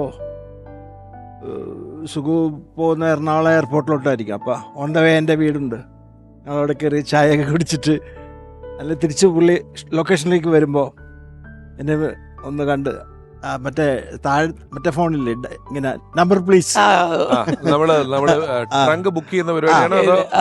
ആ ഫോണില് മക്കളെ വിളിച്ച് ട്രിവാൻഡ്രത്ത്. അപ്പോഴാണ് ഞാൻ മോൻ്റെ പേര് പൃഥ്വിരാജ് എന്നും ഇന്ദ്രജിത്ത് എന്ന് കേൾക്കുന്നത് ആദ്യമായിട്ട്. ഒരിക്കൽ ഞാൻ ചോദിച്ചു, സുഖേട്ട എന്തിനാ ഈ രാജുവിനെയും പൃഥ്വിനെയും ഈ സൈനിക് സ്കൂളിൽ പഠിപ്പിക്കണത്? അവരെ ഞാൻ രാജ്യത്തിന് വിട്ടുകൊടുക്കാൻ വേണ്ടിയാ പറഞ്ഞു. അവര് പട്ടാളക്കാരാവണം, രണ്ടുപേരും ആഗ്രഹം ഉണ്ടായിരുന്നു പുള്ളിക്ക്. അപ്പൊ ആ പറഞ്ഞ കാര്യം നമുക്കൊന്ന്, ഈ പറഞ്ഞ കാര്യമല്ല എങ്കിലും ഒരാള് സ്റ്റേറ്റ്മെന്റുമായിട്ട് വരുന്നുണ്ട്, നമുക്കൊന്ന് കണ്ടു നോക്കാം. അച്ഛൻ്റെ ഒരു ലൈഫ് തന്നെയാണ് ഏറ്റവും വലിയ എക്സാമ്പിൾ എന്ന് പറയുന്നത്. കാരണം അച്ഛൻ ഞങ്ങൾക്ക് രണ്ടുപേർക്കും ഒരു ലിവിങ് എക്സാമ്പിൾ ആയിരുന്നു. കാരണം ഒരാൾ എങ്ങനെ ആയിരിക്കണം, അല്ലെങ്കിൽ വളർന്നു വരുമ്പോൾ നമ്മളെങ്ങനെ വേണം, ഹാർഡ് വർക്കിലൂടെ നമുക്ക് ലൈഫിൽ എന്തും നേടിയെടുക്കാൻ സാധിക്കുമെന്ന് തെളിയിച്ച ഒരാളാണ് ശ്രീ സുകുമാരൻ. കാരണം അച്ഛനൊരു മൾട്ടി ഫാസറ്റഡ് പേഴ്സൺ ആണ്. അച്ഛനെ ഒരു നടൻ എന്നുള്ള രീതിയിൽ പലർക്കും അറിയുള്ളൂ. പക്ഷേ അതല്ലാതെ അച്ഛനൊരു അഡ്വക്കേറ്റ് ആയിരുന്നു, കോളേജിൽ ഇംഗ്ലീഷ് ലെക്ചററായിരുന്നു. അങ്ങനെ ഒരുപാട് മൾട്ടിപ്പിൾ ജോലികൾ കൈകാര്യം ചെയ്തിട്ടുള്ളൊരു വ്യക്തിയാണ്. അപ്പോൾ ഒന്നിൽ എല്ലാം ഒരുപോലെ തന്നെ ഒരേ പാഷനോട് കൂടി വളരെ പാഷനറ്റായിട്ട് ഫോളോ ചെയ്ത വ്യക്തിയാണ്. അതുകൊണ്ട് തന്നെ നമുക്ക് ലൈഫിൽ ആഗ്രഹങ്ങളുണ്ടെങ്കിൽ അതിനുവേണ്ടി കഷ്ടപ്പെടാൻ ഒരു മനസ്സുണ്ടെങ്കിൽ തീർച്ചയായിട്ടും ഇന്നല്ലെങ്കിൽ നാളെ നമുക്കത് ചെയ്തെടുക്കാൻ സാധിക്കുമെന്ന് ഞങ്ങൾക്ക് രണ്ടുപേർക്കും അനുഭവങ്ങളിലൂടെ പഠിപ്പിച്ചൊരു വ്യക്തിയാണ് ഞങ്ങളുടെ അച്ഛൻ ശ്രീ സുകുമാരൻ. പടയണി എന്ന് പറയുന്ന ഒരു സിനിമയിലോ മറ്റേ ഇവർ രണ്ടുപേരും അതെ ഒരു സിനിമാ സ്ക്രീനിലാകും വെച്ച് വന്നിട്ടുള്ളത് ഉണ്ടല്ലേ? അതെ, മോഹൻലാലിന്റെ ചെറുപ്പമായിട്ട് ഇന്ദ്രനാണ് അഭിനയിച്ചത്. അത് സുഖേട്ടന്റെ പടമല്ലേ? അതെ, സ്വന്തം പടം, ഞങ്ങളുടെ സ്വന്തം പടമാണ്. അദ്ദേഹം പ്രൊഡ്യൂസ് ചെയ്ത ഇരകളൊക്കെ എടുത്തപ്പോൾ സുഖേട്ടൻ അങ്ങ് ബിസിനസ് ഭയങ്കര, കാരണം ഇരകളെടുത്ത് കുറച്ചൊരു നഷ്ടമൊക്കെ വന്നു. അപ്പം ആ ഒരു കാര്യം ചെയ്യാം, വേറൊരു കമേഴ്ഷ്യൽ പടം എടുക്കാം എന്നൊക്കെ പറഞ്ഞുകൊണ്ട് ഇരകൾ, അപ്പോൾ നല്ല പടമാണ്, ഇരകൾ അവാർഡൊക്കെ കിട്ടിയത്. അതിന് സാമ്പത്തികമായിട്ട് കുറച്ചൊരു ഇത്, അപ്പോൾ ആ കിടന്ന പൈസ കളയഞ്ഞല്ലോ എന്നുള്ളൊരിത്. അത് അദ്ദേഹം ഭയങ്കര സമ്പാദിക്കാനൊക്കെ ഭയങ്കര ദീർഘവീക്ഷണ ബുദ്ധിയാണല്ലോ. അങ്ങനെ പടയണി എടുക്കുന്നു. അന്നൊക്കെ ഈ സിനിമ സ്വാമിക്കൊക്കെ അറിയാം, മൊത്തം ഔട്ട്റേറ്റ് കൊടുക്കും. നമ്മളൊരു പടം എടുത്ത് ഇത്ര രൂപ ലാഭത്തിന് പടം മൊത്തമായിട്ട് കൊടുക്കും. അങ്ങനെ അങ്ങ് കൊടുത്തു. അപ്പം അതിനകത്തൊരു 4-5 ലക്ഷം രൂപ ലാഭം കിട്ടി. മറ്റേത് പോയ കാശ് ഇതിലിഞ്ഞ് വന്നു. അപ്പം ആ പടത്തിനകത്ത് ഇതുപോലെ ഒരു ചെറിയ പാട്ട് സീനിലും ഒക്കെ ഉണ്ട് ഇന്ദ്രൻ. അപ്പം ഇന്ദ്രൻ അന്നേ വലിയ ഈ സിനിമയ്ക്കകത്ത് അച്ഛാ എങ്ങനെ അച്ഛാ, അത് രണ്ടുപേർക്കും ഉണ്ടാകും കേട്ടോ. ചെറുപ്പത്തിലെ ഈ സിനിമയിലെ എല്ലാ കാര്യങ്ങളും ഇങ്ങനെ ചോദിക്കും അദ്ദേഹമായിട്ട്. അങ്ങനെ ഒരു ബാലതാരമായിട്ട് ഇന്ദ്രയത്തിൻ്റെ ഫസ്റ്റ് പടം പടയണി തന്നെ. എന്ത് കാര്യവും 2 ദിവസം ഒരു ഷൂട്ടിങ്ങില്ലെങ്കിലും അല്ലെങ്കിൽ എവിടെന്നെങ്കിലും വന്നു കഴിഞ്ഞാലും ഒക്കെ മക്കളുമായിട്ടാണ് അദ്ദേഹത്തിൻ്റെ കൂടുതൽ. ഭയങ്കര ഒരു ലൈബ്രറി ഉണ്ടായിരുന്നു ഞങ്ങളുടെ വീട്ടിൽ. അവധിക്കാലത്ത് 2 ബുക്ക് എടുത്ത് കൊടുത്തിട്ട് ഇത് എഴുതണം, എഴുതിയിട്ട് എന്താണ് ഈ പുസ്തകം വായിച്ചപ്പോൾ നിനക്ക് തോന്നിയ ഒരു സന്തോഷമാണോ, എന്താണ് ഇതിൻ്റെ ഒപ്പീനിയൻ, എന്താണ് കഥ, എങ്ങനെയായിരുന്നു നറേഷൻ, ഇങ്ങനെയൊക്കെ ചെയ്യിപ്പിക്കുന്നതൊക്കെ അച്ഛനാണ്. അതൊക്കെ അച്ഛൻ്റെ ജോലിയാണ്. ജോസ് സാർ, ഈ ലൊക്കേഷനിലെ നമ്മൾ ഓരോ കാലഘട്ടത്തിലെ സിനിമ മാറുക, സിനിമയുടെ സ്വഭാവം മാറുക, ഇങ്ങനെയുള്ള കാര്യങ്ങൾ ഓരോ കാലഘട്ടത്തിലുണ്ടല്ലോ. നിങ്ങൾ അങ്ങനത്തെ ഒരു ക്രിയേറ്റീവ് ഡിസ്കഷനൊക്കെ ഈ സിനിമയുടെ സമയത്ത് നടത്താറും കിട്ടാറും ഒക്കെ ഉണ്ടായിരുന്നു അദ്ദേഹവുമായിട്ടൊക്കെ? കാരണം ഇപ്പം നമ്മൾ കാരാവാനിൽ സെപ്പറേറ്റ് മുറിയിൽ പോകും. നമ്മൾ കേട്ടിട്ടുള്ള അന്ന് ലൊക്കേഷൻ എന്ന് പറഞ്ഞാൽ എല്ലാവരും ഒന്നിച്ചിരിക്കുകയും ഒന്നിച്ച് കഴിക്കുകയും വലിയ പ്രോട്ടോകോളുകൾ ഇല്ലാത്തൊരു കാലത്തല്ലേ നിൽക്കുന്നത്. അന്ന് മിക്കവാറും ഇങ്ങനെ എല്ലാവരും കൂടി ഒരു റൂമിലിരുന്ന് അസോസിയേറ്റ് ഡയറക്ടർ ആരെങ്കിലും വന്നിട്ട് നാളെ എടുക്കുന്ന 1-2 സീൻ ഇതാണ് പറഞ്ഞാൽ എല്ലാവരും കൂടി ഇതുപോലെ ഇരുന്നിട്ട് കോമൺ ആയിട്ട് ഇരുന്നിട്ട് പറയുമായിരുന്നു. അതൊരു നമുക്കൊരു ഭയങ്കര അപ്പം നമുക്കൊരു ഇംപ്രവൈസേഷൻ മാതിരി കാര്യങ്ങൾ നമുക്ക് അങ്ങോട്ടും ഇങ്ങോട്ടും എക്സ്ചേഞ്ച് ചെയ്യാമായിരുന്നു. ഇപ്പോൾ കുറേ നാളായിട്ട് അതൊന്നും കണ്ടില്ല. അല്ല, ഞാൻ ചോദിച്ചാൽ സുകുമാരൻ സാർ അങ്ങനെ എന്തെങ്കിലുമൊക്കെ നിങ്ങൾ തമ്മിലൊരു സിനിമാ സംസാരങ്ങൾ ഉണ്ടായിട്ടുണ്ടോ എന്നുള്ളതാണ്. ഇപ്പം നിർമ്മാണത്തിൽ പോയി എന്ന് പറഞ്ഞു, അല്ലെങ്കിൽ അഭിനയത്തെ പറ്റി പറഞ്ഞു എന്ന് പറഞ്ഞു, അങ്ങനെയുള്ള ഏരിയകളിലൊക്കെ എന്തെങ്കിലും ഡിസ്കഷൻ ഉണ്ടായിട്ടുണ്ടോ ഏതെങ്കിലും കാലത്ത്? അതിങ്ങനെ ലൊക്കേഷൻ അറിയാൻ വയ്യാത്തൊരു കാര്യമുണ്ട്. ഒരു പടം ഡയറക്റ്റ് ആയിരുന്നു, ആ പാടം പൂത്ത കാലം പേരൊക്കെ ഇട്ടിട്ട് അതിനകത്തൊരു നല്ല വേഷം. അപ്പം എൻ്റെ പോലെ എൻ്റെ മനസ്സിലായ രൂപം നമ്മുടെ ജോസ് ആയിരിക്കും കറക്റ്റ് എന്ന് പറഞ്ഞിട്ട് അത് തീർച്ചയായിട്ടും എനിക്ക് നല്ലോണം അറിയാം. ആ സ്ക്രിപ്റ്റ് ഉണ്ട് ഞങ്ങളുടെ കയ്യിൽ, ഇപ്പോൾ കോട്ടയത്ത് ഇരിപ്പുണ്ടത്. പിന്നീട് അദ്ദേഹം സംവിധാനം ചെയ്യാൻ വേണ്ടി ഉണ്ടാക്കിയതാണ്. അവിടെ ആ CSIയിലൊക്കെയുള്ള ഒരു അനിയൻ, പുള്ളിയുടെ പേര് അവിടുത്തെ കോളേജിലൊക്കെ അദ്ദേഹത്തിനെ കൊണ്ട് പാട്ട് സംഗീതം നന്നായിട്ട് പാടുന്ന ഒരാൾ ഒക്കെ ട്യൂൺ ചെയ്യിപ്പിച്ച് ഒക്കെ ഇട്ട് വെച്ചു നമുക്ക്. പിന്നെ അപ്പോൾ അതിനകത്തൊരു ക്യാരക്ടർ ജോസായിരുന്നെന്ന്, ഒരു ക്യാരക്ടർ ജയിക്കാനായിട്ട് എൻ്റെ ജോസ് കറക്റ്റ് ആയിരിക്കും അതിന് എന്ന് പറയായിരുന്നു. അത് ഇതുവരെ പറഞ്ഞിട്ടുണ്ടാവില്ല, അറിഞ്ഞിട്ടില്ല അദ്ദേഹത്തിന്. എനിക്കിപ്പോ ന്യൂസാണ്, ഇപ്പൊ പുതിയ വാർത്തയാണ് സത്യം പറഞ്ഞാൽ. എനിക്കറിയാം അതിൻ്റെ എഴുതിയിട്ടുണ്ട് അതിൻ്റെ ആ സ്ക്രിപ്റ്റിൻ്റെ സൈഡിൽ ഇന്ന ക്യാരക്ടേഴ്സിന്. അതായത് സംവിധാനം ചെയ്തേനെ ഒരു 4-5 മാസം കൂടെ അസുഖമൊന്നും ഇല്ലാതിരുന്നെങ്കിൽ നടന്നേനെ. അത് ഈ പറഞ്ഞ പോലെ അതുകൊണ്ടാണ് എനിക്ക് രാജു സംവിധായകനായപ്പോൾ ഒരു പരിധിവരെ എനിക്കൊരു സന്തോഷം തന്നത്. പക്ഷെ അവൻ്റെ അച്ഛൻ തള്ളി വിട്ടതായിരിക്കും ഞാൻ വിചാരിക്കുന്നു. ഈശ്വര, രാജുവിന്റെ ഫസ്റ്റ് ഫിലിം നന്ദനത്തിൽ എനിക്ക് തോന്നുന്നു സുകുമാരൻ സാറിന് ഒരു ഫോട്ടോ വെച്ചിട്ട് ഫസ്റ്റ് ഷോട്ടും അതാ. ഫസ്റ്റ് ഷോട്ട് അതാണ്. ഞാനുണ്ടെന്ന് അവിടെ സുഖേട്ടൻ്റെ പടത്തിൻ്റെ മുമ്പിൽ ചെന്നിട്ട് അച്ഛൻ അനുഗ്രഹിക്കണം എന്നൊക്കെ പറഞ്ഞ് രേവതിയും മോനും കൂടെ ആ പടത്തിൽ. അപ്പോൾ എനിക്കൊരു ഭയങ്കര ഒരു മനസ്സിലൊരു നിറവ്, ഈശ്വര അവൻ ആദ്യമായിട്ടൊരു ഷോട്ട് അഭിനയിച്ചപ്പോൾ സുഖേട്ടൻ്റെ മുമ്പിൽ തന്നെ എനിക്കത് വലിയ സന്തോഷം തോന്നി. അന്ന് രഞ്ജിത്ത് സുഖേട്ടൻ മോൻ പറഞ്ഞു അച്ഛൻ്റെ പടം തന്നെ വയ്ക്കട്ടെ. ഞാൻ പറഞ്ഞു അതിനെന്താ മോനെ നല്ലതല്ലേ, അച്ഛനെ തൊഴിലിട്ട് തന്നെ തുടങ്ങുക എന്ന് പറഞ്ഞ് എനിക്കത് കണ്ടപ്പോൾ ഒരു ഭയങ്കര ഒരു കണ്ണു നിറഞ്ഞു. വലിയൊരു യാദൃശ്ചികത ഇതിനിടയിൽ. അതുമായിട്ട് ബന്ധമില്ലേലും ഞാൻ ആദ്യമായിട്ട് ഡയറക്റ്റ് ചെയ്ത പടത്തിലും യാദൃശ്യമായിട്ട് സാറിന്റെ ഫോട്ടോ വന്നിട്ടുണ്ട്. അതിൽ ചാക്കോച്ചന്റെ അച്ഛനായിട്ട് ഫോട്ടോ വെച്ചിരിക്കുന്നത് സാറിന്റെ ഫോട്ടോ ആണ് വച്ചിരിക്കുന്നത്. അപ്പം പേഴ്സണൽ ആയിട്ടുള്ള കാര്യങ്ങൾ അറിയാം, സിനിമാറ്റിക് ആയിട്ടുള്ള കാര്യങ്ങൾ അറിയാം. ഇത് രണ്ടിലും കൂടെ അറിയുന്ന ചില ആളുകളുണ്ടല്ലോ.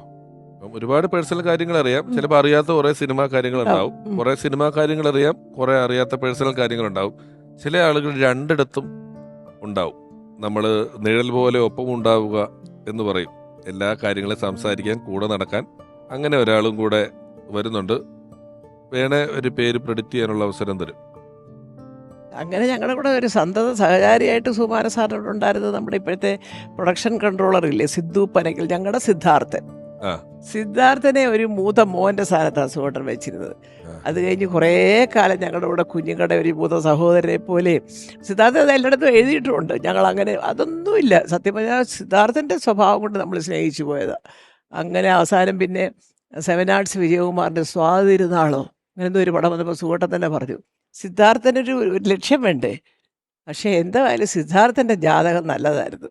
അവിടെ നിന്ന് അങ്ങോട്ട് വെച്ചടി കയറ്റം. ഇപ്പൊ അദ്ദേഹത്തിന് ഇരിക്കാനും നിൽക്കാനും കാണാനും സമയമില്ല. ഇതൊക്കെ ആണെങ്കിലും ശരി, വൈകുന്നേരം ഒരു 6 മണിക്ക് കണ്ടാലും രാവിലെ ചെയ്ത ഇൻസർട്ട് ഒരു തലി ചുളുങ്ങാതെ ഉൾക്കൈ ബട്ടൺ ഫ്രഷ് ആയിട്ട് നിൽക്കുന്ന ബട്ടൺസ് ഒന്ന് ഇളക്കി വെക്കുമോ, ചുളുങ്ങോ ഇല്ലയോ എന്ന് വേണേ നമുക്ക് ഇപ്പൊ നോക്കാം. ഷർട്ട് ഇട്ട പിന്നെ ഇസ്ത്രീ ഇട്ടിട്ടാ ചെയ്യുന്നത്. ഇത് നമുക്കിപ്പോ ഈ പ്രശ്നം നമുക്കിപ്പോ തീർക്കാം, നേരിട്ട് കണ്ടു നോക്കാമല്ലോ. ഏറെ സ്നേഹത്തോടെ ഈ വേദിയിലേക്ക് ഞാൻ സ്വാഗതം ചെയ്യുന്നു ഇവരുടെ സിദ്ധാർത്ഥൻ. നമുക്കെല്ലാം അറിയുന്ന നിരവധി ചിത്രങ്ങളുടെ പ്രൊഡക്ഷൻ ഡിസൈനറായും നിർമ്മാതാവായും ഒക്കെ നമുക്കറിയുന്ന സിദ്ധു പനക്കൽ.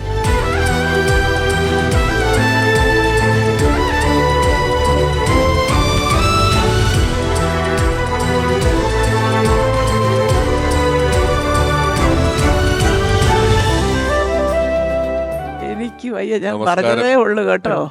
മൂത്ത മോന്റെ സ്ഥാനത്ത് ഒരാളുണ്ടായിരുന്നു, പക്ഷെ ഇപ്പൊ കാണാനും ഇല്ല, ഒരു രക്ഷയില്ല. ഭയങ്കര ഫേസ്ബുക്കിൽ എപ്പോഴും കാണും, നിങ്ങളെ കുറിച്ച് മാത്രമേ പറയുള്ളൂ. ഞങ്ങളിവിടെ സിദ്ധാർത്ഥന്റെ ഷർട്ടിന്റെ ഈ ബട്ടൺസിന്റെ കഥ പറഞ്ഞു കേട്ടോ. ഇതൊന്നും ആരെങ്കിലും ഒന്ന് പൊട്ടിച്ച് വെക്കാമെങ്കിൽ രാവിലെ മറ്റേ 5:30 മണിക്ക് വിളിക്കും. ഇത് ആരെങ്കിലും ഒന്ന് പൊട്ടിച്ച് വെച്ചാൽ ഇത് ഇടാൻ പറ്റിയില്ല, അത് തയ്ച്ചിട്ട് ഇല്ല. ഞാൻ അതിന് വേറൊരു കാര്യം കൂടി പറഞ്ഞിട്ടുണ്ട്. ആരെങ്കിലും ഈ ഷർട്ട് പൊട്ടിച്ച് വെച്ചാൽ ഞാൻ സാധാരണ ഒരു ഷർട്ട് തേച്ചിട്ട് തലയുടെ അടിയിൽ വെക്കും. കാരണം ആരെങ്കിലും പൊട്ടിച്ചിട്ടുണ്ടെങ്കിൽ എനിക്ക് തീർത്തിട്ട് സമയത്ത് തന്നെ ചെല്ലാലോ വിളിക്കാൻ. പക്ഷെ ഇത് ഒരു ജോസേട്ട ലൊക്കേഷനിലൊക്കെ പോയാൽ കാണാം, ഒരു 7 മണി 8 മണിക്ക് ഈ ഒടിവുണ്ടാവും. ഈ മടക്കി തേച്ച് സാധനമൊക്കെ തേച്ച് നിൽക്കുന്ന സിദ്ധേട്ട ഇപ്പം പറഞ്ഞു 18ാമത്തെ വയസ്സിൽ അവിടെ ചെന്നു പറഞ്ഞു. എങ്ങനെയാ ചെന്നത്? 19 അത്രയല്ലേ ഉള്ളൂ. അതെ. ഞാൻ ഈ ആദ്യം ഞാൻ തുടങ്ങുന്നത് 80 ആണ്. അന്ന് അവിടെ 14-15 വയസ്സ് 16 വയസ്സൊക്കെ ഉള്ളൂ. നസീർ സാറിൻ്റെ കൂടെ മലയാള ചലച്ചിത്ര പരിഷത്തിലാണ് ഓഫീസ് ബോയ് ആയിട്ട് ചെന്നൈയിൽ. അപ്പൊ ഈ ഓഫീസ്, അതായത് അന്നത്തെ അമ്മ ചലച്ചിത്ര പരിഷത്ത്, മലയാള ചലച്ചിത്ര സാറ്, ടി കെ ബാലചന്ദ്രൻ. ഇല്ല, അത് തുടങ്ങിയത് MO ജോസഫ് സാറ് രാമകാരിയായിട്ട് മഞ്ഞിലാസിലായിരുന്നു എൻ്റെ ആദ്യത്തെ ഓഫീസ്. അത് കഴിഞ്ഞ് അത് ഈ നസീർ സാറിനൊക്കെ വെച്ചിട്ട് ഒരു സ്റ്റാർ നൈറ്റ് നടത്തി കേരളത്തിൽ.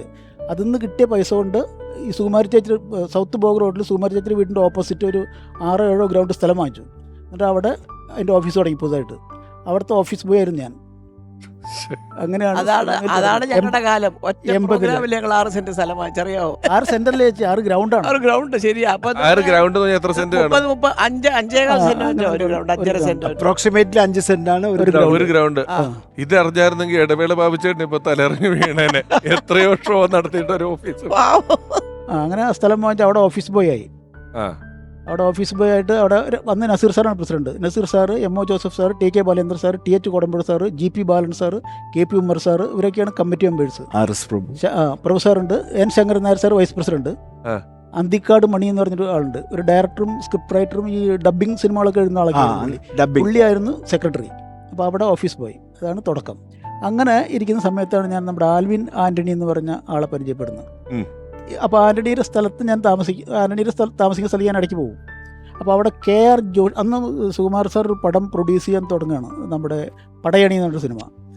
അപ്പോൾ എനിക്ക് സിനിമയിലേക്ക് വരാൻ, ഈ സിനിമയായിട്ട് ബന്ധപ്പെട്ട് ഇങ്ങനെ സിനിമയിലേക്ക് തന്നെ വരണം എന്നുള്ള ആഗ്രഹത്തിലാണ് ഈ പോയിക്കൊണ്ടിരിക്കുന്നത്. അപ്പോൾ ആന്റണിനെ പരിചയപ്പെട്ടപ്പോൾ ആന്റണി പറഞ്ഞപ്പോൾ സുകുമാർ സാറിൻ്റെ പടം തുടങ്ങുകയാണ്. അപ്പോൾ ആന്റണി എന്നോട് പറഞ്ഞത്, ഇപ്പോൾ KR ജോഷി എന്ന് പറഞ്ഞിട്ടൊരു അസോസിയേറ്റ് ഡയറക്ടറുണ്ട്, TS മോഹൻ സാറാണ് അതിൽ ഡയറക്ടർ. മമ്മൂട്ടി സാറ്, ലാലേട്ടൻ, ദേവൻ സാറ്, ശോഭന ചേച്ചി, സുകുമാർ സാറൊക്കെയാണ് അതിൽ അഭിനയിക്കുന്ന ആൾക്കാർ. പിന്നെയുണ്ട് കുറേ ബാസി സാറ് ഒക്കെ ഉണ്ട്. അപ്പോൾ എനിക്കിങ്ങനെ സിനിമയിലെ ആഗ്രഹം മനസ്സിലാക്കിയപ്പോൾ ആന്റണി പറഞ്ഞു, ഞാൻ സാറിനെ പരിചയപ്പെടുത്താമെന്ന് പറഞ്ഞു. പരിചയപ്പെടുത്താൻ നല്ല ശരിക്കും ആന്റണി പറഞ്ഞത്. ആദ്യം പറഞ്ഞത് ഷൂട്ടിങ്ങിൻ്റെ, അപ്പോൾ ഷൂട്ടിംഗ് തുടങ്ങിയിട്ടുണ്ട്, അപ്പോൾ ഷൂട്ടിങ്ങിൻ്റെ സെറ്റിലേക്ക് വന്നിട്ട് അവിടെ എവിടെയെങ്കിലുമൊക്കെ ഇങ്ങനെ പതുങ്ങിയൊക്കെ നിൽക്കണം. കാരണം സാറ് കണ്ടാൽ നമുക്ക് ഈ ഷൂട്ടിങ്ങിന് ഇല്ലാത്തൊരാൾ, ആ സെറ്റിലില്ലാത്ത ഒരാളെ കണ്ടാൽ സാറിന് പെട്ടെന്ന് മനസ്സിലാവും. അപ്പോൾ അതുകൊണ്ട് ധാരാന്ന് ചോദിക്കും. അപ്പോൾ അതുകൊണ്ട് ഒക്കെ ശ്രദ്ധിച്ച് നിൽക്കണം എന്നൊക്കെ പറഞ്ഞ് ഷൂട്ടിംഗ് സ്ഥലത്തേക്ക് എന്നെ കൊണ്ടുപോയിരുന്നു. അതിലിടയ്ക്ക് ഒരിക്കൽ എന്നെ കൊണ്ടുപോയിട്ട് ചേച്ചീനെ പരിചയപ്പെടുത്തി. സാറില്ല അവിടെ, ചേച്ചീനെ മാത്രം പരിചയപ്പെടുത്തിയിട്ട് പോന്നു. അങ്ങനെ ഇരിക്കുന്ന സമയത്താണ് ആൻ്റണിക്ക് എന്തോ ഒരു കാരണം കൊണ്ട് ആ പടത്തിൽ നിന്ന് പിന്നെ കണ്ടിന്യൂസ് ആയിട്ട് വർക്ക് ചെയ്യാൻ പറ്റാതെ പുള്ളിക്ക് എന്താ നാട്ടിലെന്തൊരു ആവശ്യത്തിന് പോകാൻ വേണ്ടിയിട്ട്. അപ്പോഴാണ് സാറ് ഈ ജോഷിയേട്ടനായിട്ട് സംസാരിക്കുന്നത്, KR ജോഷി എന്ന് പറഞ്ഞ അസോസിയേറ്റ് ഡയറക്ടറായിട്ട്. അപ്പോൾ ചോദിച്ചു, നമ്മളിങ്ങനെ പറഞ്ഞാൽ കേൾക്കുന്ന ഒരു പയ്യനെ കിട്ടാൻ എന്തെങ്കിലും മാർഗമുണ്ടോ എന്ന് ചോദിച്ചു. അപ്പോൾ ജോഷിയേട്ടനൊരു, അപ്പോൾ അങ്ങനെ പറഞ്ഞു, എനിക്കൊരു പരിചയമുള്ളൊരു പയ്യനുണ്ട്, ആൻ്റണി ഇങ്ങനെ കൂടെ ഇങ്ങനെ നടക്കുന്ന ഒരാളാണ്, നല്ല പയ്യനാന്ന് തോന്നുന്നു ജോഷിയേട്ടൻ സുകുമാർ സാറിനോട് പറയുന്നു ഒരു ദിവസം രാത്രി വീട്ടിലിരുന്നിട്ട്. അങ്ങനെ ഞാൻ പിറ്റേ ദിവസം രാവിലെ സാറിനെ കാണാൻ ചെന്നു. സാറിനെ കാണാൻ ചെല്ലുമ്പോൾ സാർ അന്ന് ന്യായവിധി, ആവനാഴി എന്നൊക്കെ പറഞ്ഞ സിനിമകൾ അഭിനയിക്കുന്ന കാലമാണ്. തലയൊക്കെ മുട്ടടിച്ചിട്ട് മുടി മുളച്ചു വരുന്നുള്ളൂ. അപ്പോൾ ഞാനവിടെ ചെന്ന് നിന്നിട്ട് സാറിൻ്റെ കണ്ണ് ശ്രദ്ധിച്ചിട്ടുണ്ട്. ഭയങ്കര തീക്ഷ്ണമായ കണ്ണുകളാണ് സാറിൻ്റെ. അതായത് നമ്മുടെ നേരെ ഒരു നോട്ടം നോക്കിയാൽ നമ്മുടെ ഉള്ളിലുള്ള മുഴുവൻ ചുഴിഞ്ഞെടുക്കാൻ പറ്റും പാകത്തിലുള്ള അത്രയും തീക്ഷ്ണമായ നോട്ടുള്ള ആളാണ്. പുള്ളി സിനിമയിലും കാണാം അങ്ങനെ, ചില നോട്ടൊക്കെ കണ്ട ആൾ പേടിക്കും. അപ്പോൾ എന്നോട് ചോദിച്ചു, എന്താ പേര്? സിദ്ധാർത്ഥൻ. എവിടുന്ന്? നാടെവിടെ? ഗുരുവായൂർ. തനിക്ക് എൻ്റെ പടത്തിൻ്റെ പ്രൊഡക്ഷൻ മാനേജറാകാൻ പറ്റുമെന്ന് ചോദിച്ചു.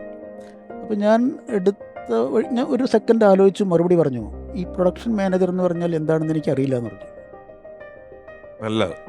അപ്പോൾ ചേച്ചിയൊക്കെ അകത്തുണ്ടായിരിക്കും, വീടിൻ്റെ ഉള്ളിൽ ഉണ്ടാവും ചേച്ചി. അപ്പോൾ ചോദിച്ചു, ഞാൻ പറഞ്ഞു തരുന്ന കാര്യങ്ങൾ തനിക്ക് ചെയ്യാൻ പറ്റുമെന്ന് ചോദിച്ചു.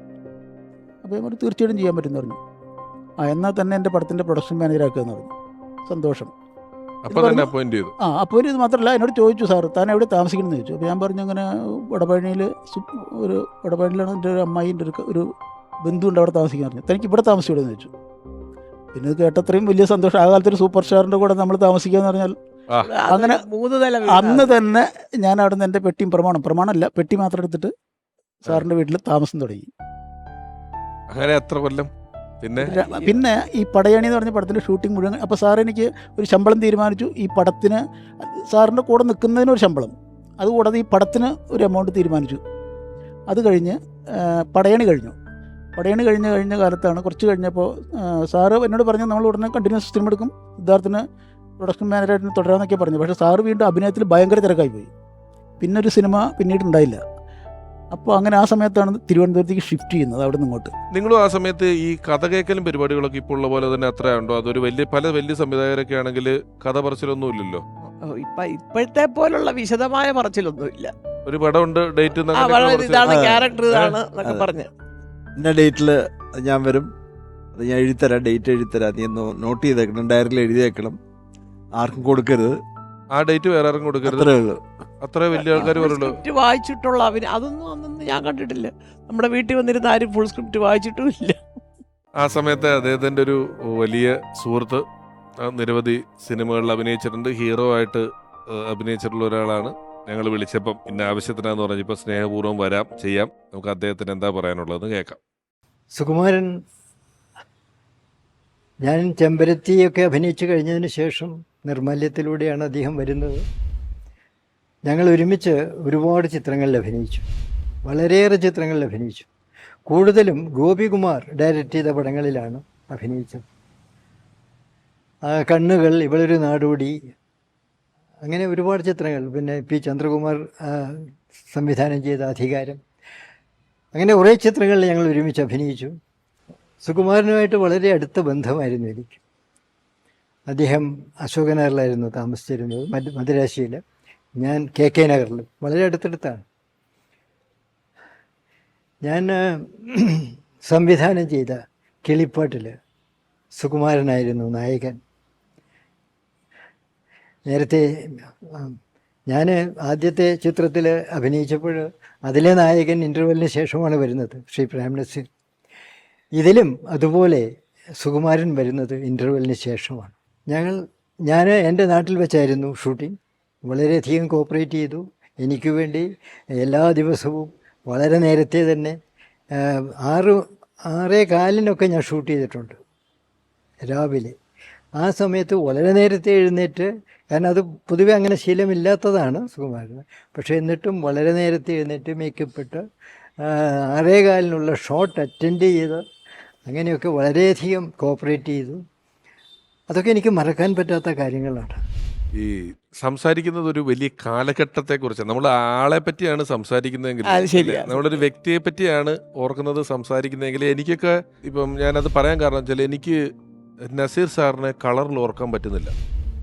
Black and white. എനിക്ക് അദ്ദേഹം ഒരു ബ്ലാക്ക് ആൻഡ് വൈറ്റ് മനുഷ്യനായിട്ട് എനിക്ക് മനസ്സിലാക്കാൻ പറ്റുന്നില്ല. എനിക്ക് കളറിൽ ഓർക്കാൻ കളർ സിനിമകൾ അഭിനയിച്ചിട്ടുണ്ടെങ്കിലും ഓർമ്മകളിൽ അങ്ങനെ പതിഞ്ഞിട്ടേ ഇല്ലാത്ത ഒരവസ്ഥയിലാണ്. തിരിച്ച് ജോസേട്ട, ആ സമയത്തെ നിങ്ങളുടെ ഈ ലൊക്കേഷനിൽ, സിനിമ ലൊക്കേഷനുകളിൽ ഒരു വലിയ പ്രോട്ടോക്കോളുകളൊന്നും ഇല്ലാത്ത സമയമാണ് എന്ന് നിങ്ങൾ പറഞ്ഞിട്ടുണ്ടല്ലോ. എന്തായിരിക്കും ഒരു ഒഴിവ് സമയങ്ങളിൽ നിങ്ങളുടെ ഒരു ഷോട്ട് ചെയ്തു, ലൈറ്റപ്പ് ചെയ്തു, അടുത്ത സ്ഥലത്തേക്ക് എത്താൻ കുറച്ച് ഗ്യാപ്പുകളുണ്ട്, എന്തായിരിക്കും നിങ്ങൾ ചെയ്യുന്നത് ആ സമയത്ത്? ഓർമ്മ വരുന്നത് ഒരു ബ്ലാക്ക് ആൻഡ് വൈറ്റ് മൂവിയായിരുന്നു, കുടുംബം നമുക്ക് ശ്രീകോവിൽ. അതെ, ഹരിഹരൻ സാർ. അതെ, ഹരിഹരൻ സാറ് ചെന്നൈയിൽ ഷൂട്ട് ചെയ്യുന്ന ഏത് വലിയ സ്റ്റുഡിയോയുടെ ഹാള്. വാഹിനി. ഞാനുണ്ട് അതിനകത്ത്. അപ്പോൾ സാറും ചേച്ചിയായിരുന്നു ജോഡി. അത് ഞാനും സുഖമായിരുന്നു ജോഡി. അപ്പോൾ അതിൻ്റെ വർക്ക് ഞാൻ ഹരിഹരൻ സാറിന് ആദ്യത്തെ പടം, എനിക്ക് കുറച്ച് പേടിയൊക്കെ ആയിട്ട് ഞാനിങ്ങനെ പുറകിലൊക്കെ അവിടെ ഇവിടെയൊക്കെ ഇങ്ങനെ മാറി നിൽക്കും. ഒരു ദിവസം നസീർ സാറ് ഷൂട്ടിങ്ങിൽ ഇതുപോലത്തെ ബ്രേക്കിൻ്റെ ഇടയിൽ ഷോട്ട് ലൈറ്റ് ഇപ്പ് ചെയ്തുകൊണ്ടിരിക്കുന്നതിനിടയിൽ ഞാനിങ്ങനെ മാറി നിൽക്കുമ്പോൾ സാർ എന്നെ വിളിച്ച് അടുത്തോട്ട് വരാൻ പറഞ്ഞു. എവിടെയാണ് എന്താണെന്നൊക്കെ ചോദിച്ചു. ഞാൻ ഫിലിം ഇൻസ്റ്റിറ്റ്യൂട്ടിൻ്റെ കാര്യങ്ങളൊക്കെ പറഞ്ഞു. ഫിലിം ഇൻസ്റ്റിറ്റ്യൂട്ടിലായിരുന്നു. എന്നിട്ട് ഫാദർ എവിടെയാണ്? ഹൈക്കോർട്ടിലാണ്, എറണാകുളത്താണ്. എറണാകുളത്താണ്. അപ്പോൾ സാറ് വളരെ കുറച്ച് കാര്യങ്ങൾ ചോദിച്ചുള്ളൂ. ഞാൻ പതൊക്കെ പുറകോട്ട് മാറി പേടിച്ചിട്ട്. കാരണം ഞാൻ നിൽക്കുന്നത് പ്രേംനസീർ സാറിൻ്റെ കൂടെയാണ്. അപ്പം എനിക്ക് സാറിനോട് കമ്മ്യൂണിക്കേഷൻ പറ്റുന്നില്ല. ഒരു നെർവസായിട്ട് ഞാനിങ്ങനെ. പക്ഷെ അന്ന് വൈകുന്നേരം ഈ ഷൂട്ടിംഗ് കുറച്ച് നേരത്തെ കഴിഞ്ഞപ്പോൾ അപ്പോൾ നമ്മളെ കൊണ്ട് കാറിൽ വിടുകയാണല്ലോ, കാറൊന്നുമില്ല. സാർ എന്നെ പിന്നെയും വിളിച്ച്, നസീർ സാർ പിന്നെയും വിളിച്ച് അടുത്തോട്ട് വരാൻ പറഞ്ഞു. അപ്പം ഞാനൊന്ന് ചെറിയ ലോഡ്ജിലാണ് താമസിക്കുന്നത്, RK ലോഡ്ജ് എന്ന് പറഞ്ഞ ലോഡ്ജിൽ. അപ്പോൾ അവിടെ നിന്ന് ഒരു 2 കിലോമീറ്റർ. ഫസ്റ്റ് പടം അല്ലേ നസീർ സാറിന്റെ കൂടെയുള്ള ആദ്യത്തെ പടം? അതിനു മുമ്പ് അഭിനയിച്ചിട്ടുണ്ടല്ലോ ദ്വീപ് ഫസ്റ്റ് പടം. അതാണ് ചോദിച്ചത്. കുമാരൻ സാറിന്റെ കൂടെയും നസീർ സാറിന്റെ കൂടെയൊക്കെയുള്ള ഫസ്റ്റ് പടം അല്ലേ ഈ പറയുന്നത്? അതെ. അതാ ഞാൻ ബ്ലാക്ക് ആൻഡ് വൈറ്റ് എന്ന് പറഞ്ഞത്. അപ്പോൾ സാറ് രണ്ടാമത് വിളിച്ചപ്പോൾ എനിക്കൊരു പിടിയും കിട്ടിയില്ല. അപ്പം അപ്പോൾ സാറെന്നോട് പറയാണ്, ലോഡ്ജിൽ ഞാൻ അയക്കാം, എൻ്റെ കൂടെ വീട്ടിലേക്ക് വരുന്നിട്ട് സാറിൻ്റെ ആ പുത്തൻ മഞ്ഞ കളറിലൊരു ബെൻസ് കാറിനകത്ത്, എൻ്റെ അമ്മേ, നമ്മളിത് ദൂരെ നിന്ന് ഇങ്ങനെയൊക്കെ നോക്കിയിട്ടേ ഉള്ളൂ. ബെൻസ് ഇങ്ങനെ ഒളിഞ്ഞു നോക്കുന്ന മാതിരി, അതിനകത്തൊന്നും കയറിയിട്ടൊന്നുമില്ല. സാർ എന്നോട് പറഞ്ഞു, വാ നമുക്ക് വീട്ടിലോട്ട് പോവാം, എൻ്റെ മോനുണ്ട് അവിടെ, ഷാനു അവിടെയുണ്ട്, വീട്ടിലുണ്ട്, ഷാനു എന്നാണ് വിളിക്കുന്നത്, ഞാൻ പരിചയപ്പെടുത്തി തരാമെന്ന് പറഞ്ഞ് എന്നെ ഇവിടെ ഈ ബെൻസ് കാറിനകത്ത് കയറാൻ പറഞ്ഞു. അപ്പം പിന്നെ ഞാൻ എങ്ങനെ നെർവസ് ആകാതിരിക്കുന്നു. അങ്ങനെ സാറിൻ്റെ കൂടെ വീട്ടിലേക്ക് ആദ്യമായിട്ട് പോവാണ്. ഫസ്റ്റ് ടൈം സാറിൻ്റെ വീട് കണ്ടു, ഈ കാറിൽ പോയി ഇറങ്ങി. സാർ അപ്പം തന്നെ മോനെ വിളിച്ച് ഷാവൻ ഓടി വന്നു. എൻ്റെ പൊന്നെ, ഷാനു വളരെ ഫ്രണ്ട്ലി കേട്ടോ, വളരെ friendly boy. You was studying in New College. Correct. Sidhu ചേട്ടനിലോട്ട് ഒന്ന് ഞാൻ വീണ്ടും തിരിച്ചു വന്നു കഴിഞ്ഞാൽ എത്ര കൊല്ലമാണ് പിന്നെ കൂടെ ഉണ്ടായിരുന്നത്? സാറിൻ്റെ കൂടെ 2 വർഷം. സാറാണ് എന്നെ 7 ആർട്സിലേക്ക് പറഞ്ഞു വിട്ടത്. വിജയകുമാർ സാറിനോട് സംസാരിച്ചിട്ട് അവിടെ ജോലിക്ക് വാങ്ങിച്ചെന്ന്. അപ്പം ഞാൻ അവിടുന്ന് ഓരോ ഷൂട്ടിംഗ് 7 ആർട്സിൻ്റെ പടങ്ങളും മോനേട്ടൻ്റെ പടങ്ങളും കഴിഞ്ഞാൽ നേരെ എൻ്റെ വീട്ടിലേക്കല്ല പോകുന്നത്, കല്യാണം കഴിഞ്ഞിട്ടില്ല. അപ്പം നേരെ തിരുവനന്തപുരത്തേക്ക് വരിക. തിരുവനന്തപുരത്ത് വന്നു കഴിഞ്ഞാൽ സാറുള്ള സമയമാണെങ്കിൽ ഒരു ചാരു കസേര ഉണ്ട് അവിടെ, ആകുമ്പോൾ സാർ ഇരിക്കുന്നുണ്ടാവും. അപ്പോൾ ഞാനവിടെ ചെന്ന് പെട്ടിക്കവിടെ വെച്ച് നിന്നിട്ട് സാറോട് അപ്പോൾ ഇന്നലെ പോകുന്ന കാര്യങ്ങൾ ചോദിക്കും. അപ്പോൾ നമുക്ക് ഒരു ചെറിയ പേടി പോലെ ഇങ്ങനെ മനസ്സിലുണ്ടാവും. അത് കഴിഞ്ഞാൽ സാറിൻ്റെ സംസാരം കഴിഞ്ഞ് നേരെ അകത്തേക്കാണ്. അപ്പോൾ അകത്ത് ചേച്ചി ഉണ്ടാവും, മക്കളൊക്കെ സ്കൂളിലായിരിക്കും. അങ്ങോട്ട് കടന്ന പിന്നെ ഭയങ്കര ഫ്രീ ആണ്, നമ്മുടെ വീട് പോലെയാണ്. സാറിൻ്റെ അവിടെ നിന്ന് ചാടി കിടന്ന് വേറെ എന്തോ ഒരു ലോകത്തെത്തിയ പോലെ. ഈ സിദ്ധുവേട്ടൻ അനുഭവിച്ച സുഖമുണ്ടല്ലോ ജോസേട്ടാ, ഈ ആ സുഖം ഞാനൊക്കെ സിനിമയിലുണ്ട്, സിനിമ ചെയ്തിട്ടുണ്ടെങ്കിൽ ഇപ്പം സിദ്ധുവേട്ടൻ സിനിമയിൽ തന്നെയാണ് എല്ലാവരെയും കാണുന്നുണ്ടെങ്കിൽ ആ സമയത്ത് അതൊരു വലിയ സുഖമാണ്. ആ വർത്താനം കാണുന്നതും ആ വർത്താനം കേൾക്കുന്നതും ഇവർ തമ്മിൽ പറയുന്നതൊക്കെ ഇതുമായിട്ടൊന്നും ബന്ധമില്ലെങ്കിലും ഒരു സാമി സാറ് വളരെ സീനിയറാണ്, മമ്മൂക്ക വളരെ സീനിയറാണ്. ഇവരൊക്കെ വർത്താനം പറയുന്നത് കേട്ടോണ്ടിരിക്കാൻ, ഒന്നാമത് എടാ പോടാന്ന് വിളിക്കുന്നത് നമ്മൾ ആരും കേട്ടിട്ടില്ലല്ലോ. ഇവര് തമ്മിൽ രണ്ടുപേരും തമ്മിൽ എടാ എന്താ സുഖുവേട്ടൻ ഇടാന്ന് ജോഷി വിളിക്കുന്ന ഒറ്റയാൾ സുഖുവേട്ടനാ. പിന്നെ ടെക്നീഷ്യനായിട്ട് ഞാൻ വിളിക്കടാന്ന്, സുഖുവേട്ടൻ ഇടാന്ന് ജോഷി വിളിക്കുന്നു, ജോഷി തിരിച്ചിടാന്ന് വിളിക്കുള്ളൂ സുഖുവേട്ടൻ. ഇത് നമ്മൾ മൂന്നാമത് ഒരാൾ കേൾക്കുമ്പോഴേ നമുക്ക് ഒരാളെ ജോഷി സാറിന് എടാ എന്ന് വിളിക്കുന്നു, നമുക്ക് ആ വിഷ്വല് കിട്ടത്തില്ലല്ലോ. അതുപോലെ ഉണ്ട്. അനശ്വരനായ സുകുമാരൻ സാറിന്റെ നല്ല ഓർമ്മകൾ പങ്കുവെച്ചുകൊണ്ട് നമ്മുടെ ഈ യാത്രയിൽ പുതിയൊരു അതിഥി എത്തുന്നതിന് മുമ്പ് കഴിഞ്ഞ കുറേ അധികം സമയം നമ്മളോടൊപ്പം ഉണ്ടാവുകയും നല്ല ഓർമ്മകൾ പങ്കുവെക്കുകയും ചെയ്ത പ്രിയപ്പെട്ട നടൻ ശ്രീ ജോസ്, പ്രിയപ്പെട്ട SN സാമി സാർ, രണ്ടുപേരോടുമുള്ള ഓർമ്മയിലെന്നും ടീമിൻ്റെ ഹൃദയംഗമമായ നന്ദി ഈ സമയത്തിന് ഞങ്ങൾ രേഖപ്പെടുത്തുന്നു. വളരെ നന്ദി. Thank you very much ജോസേട്ടാ.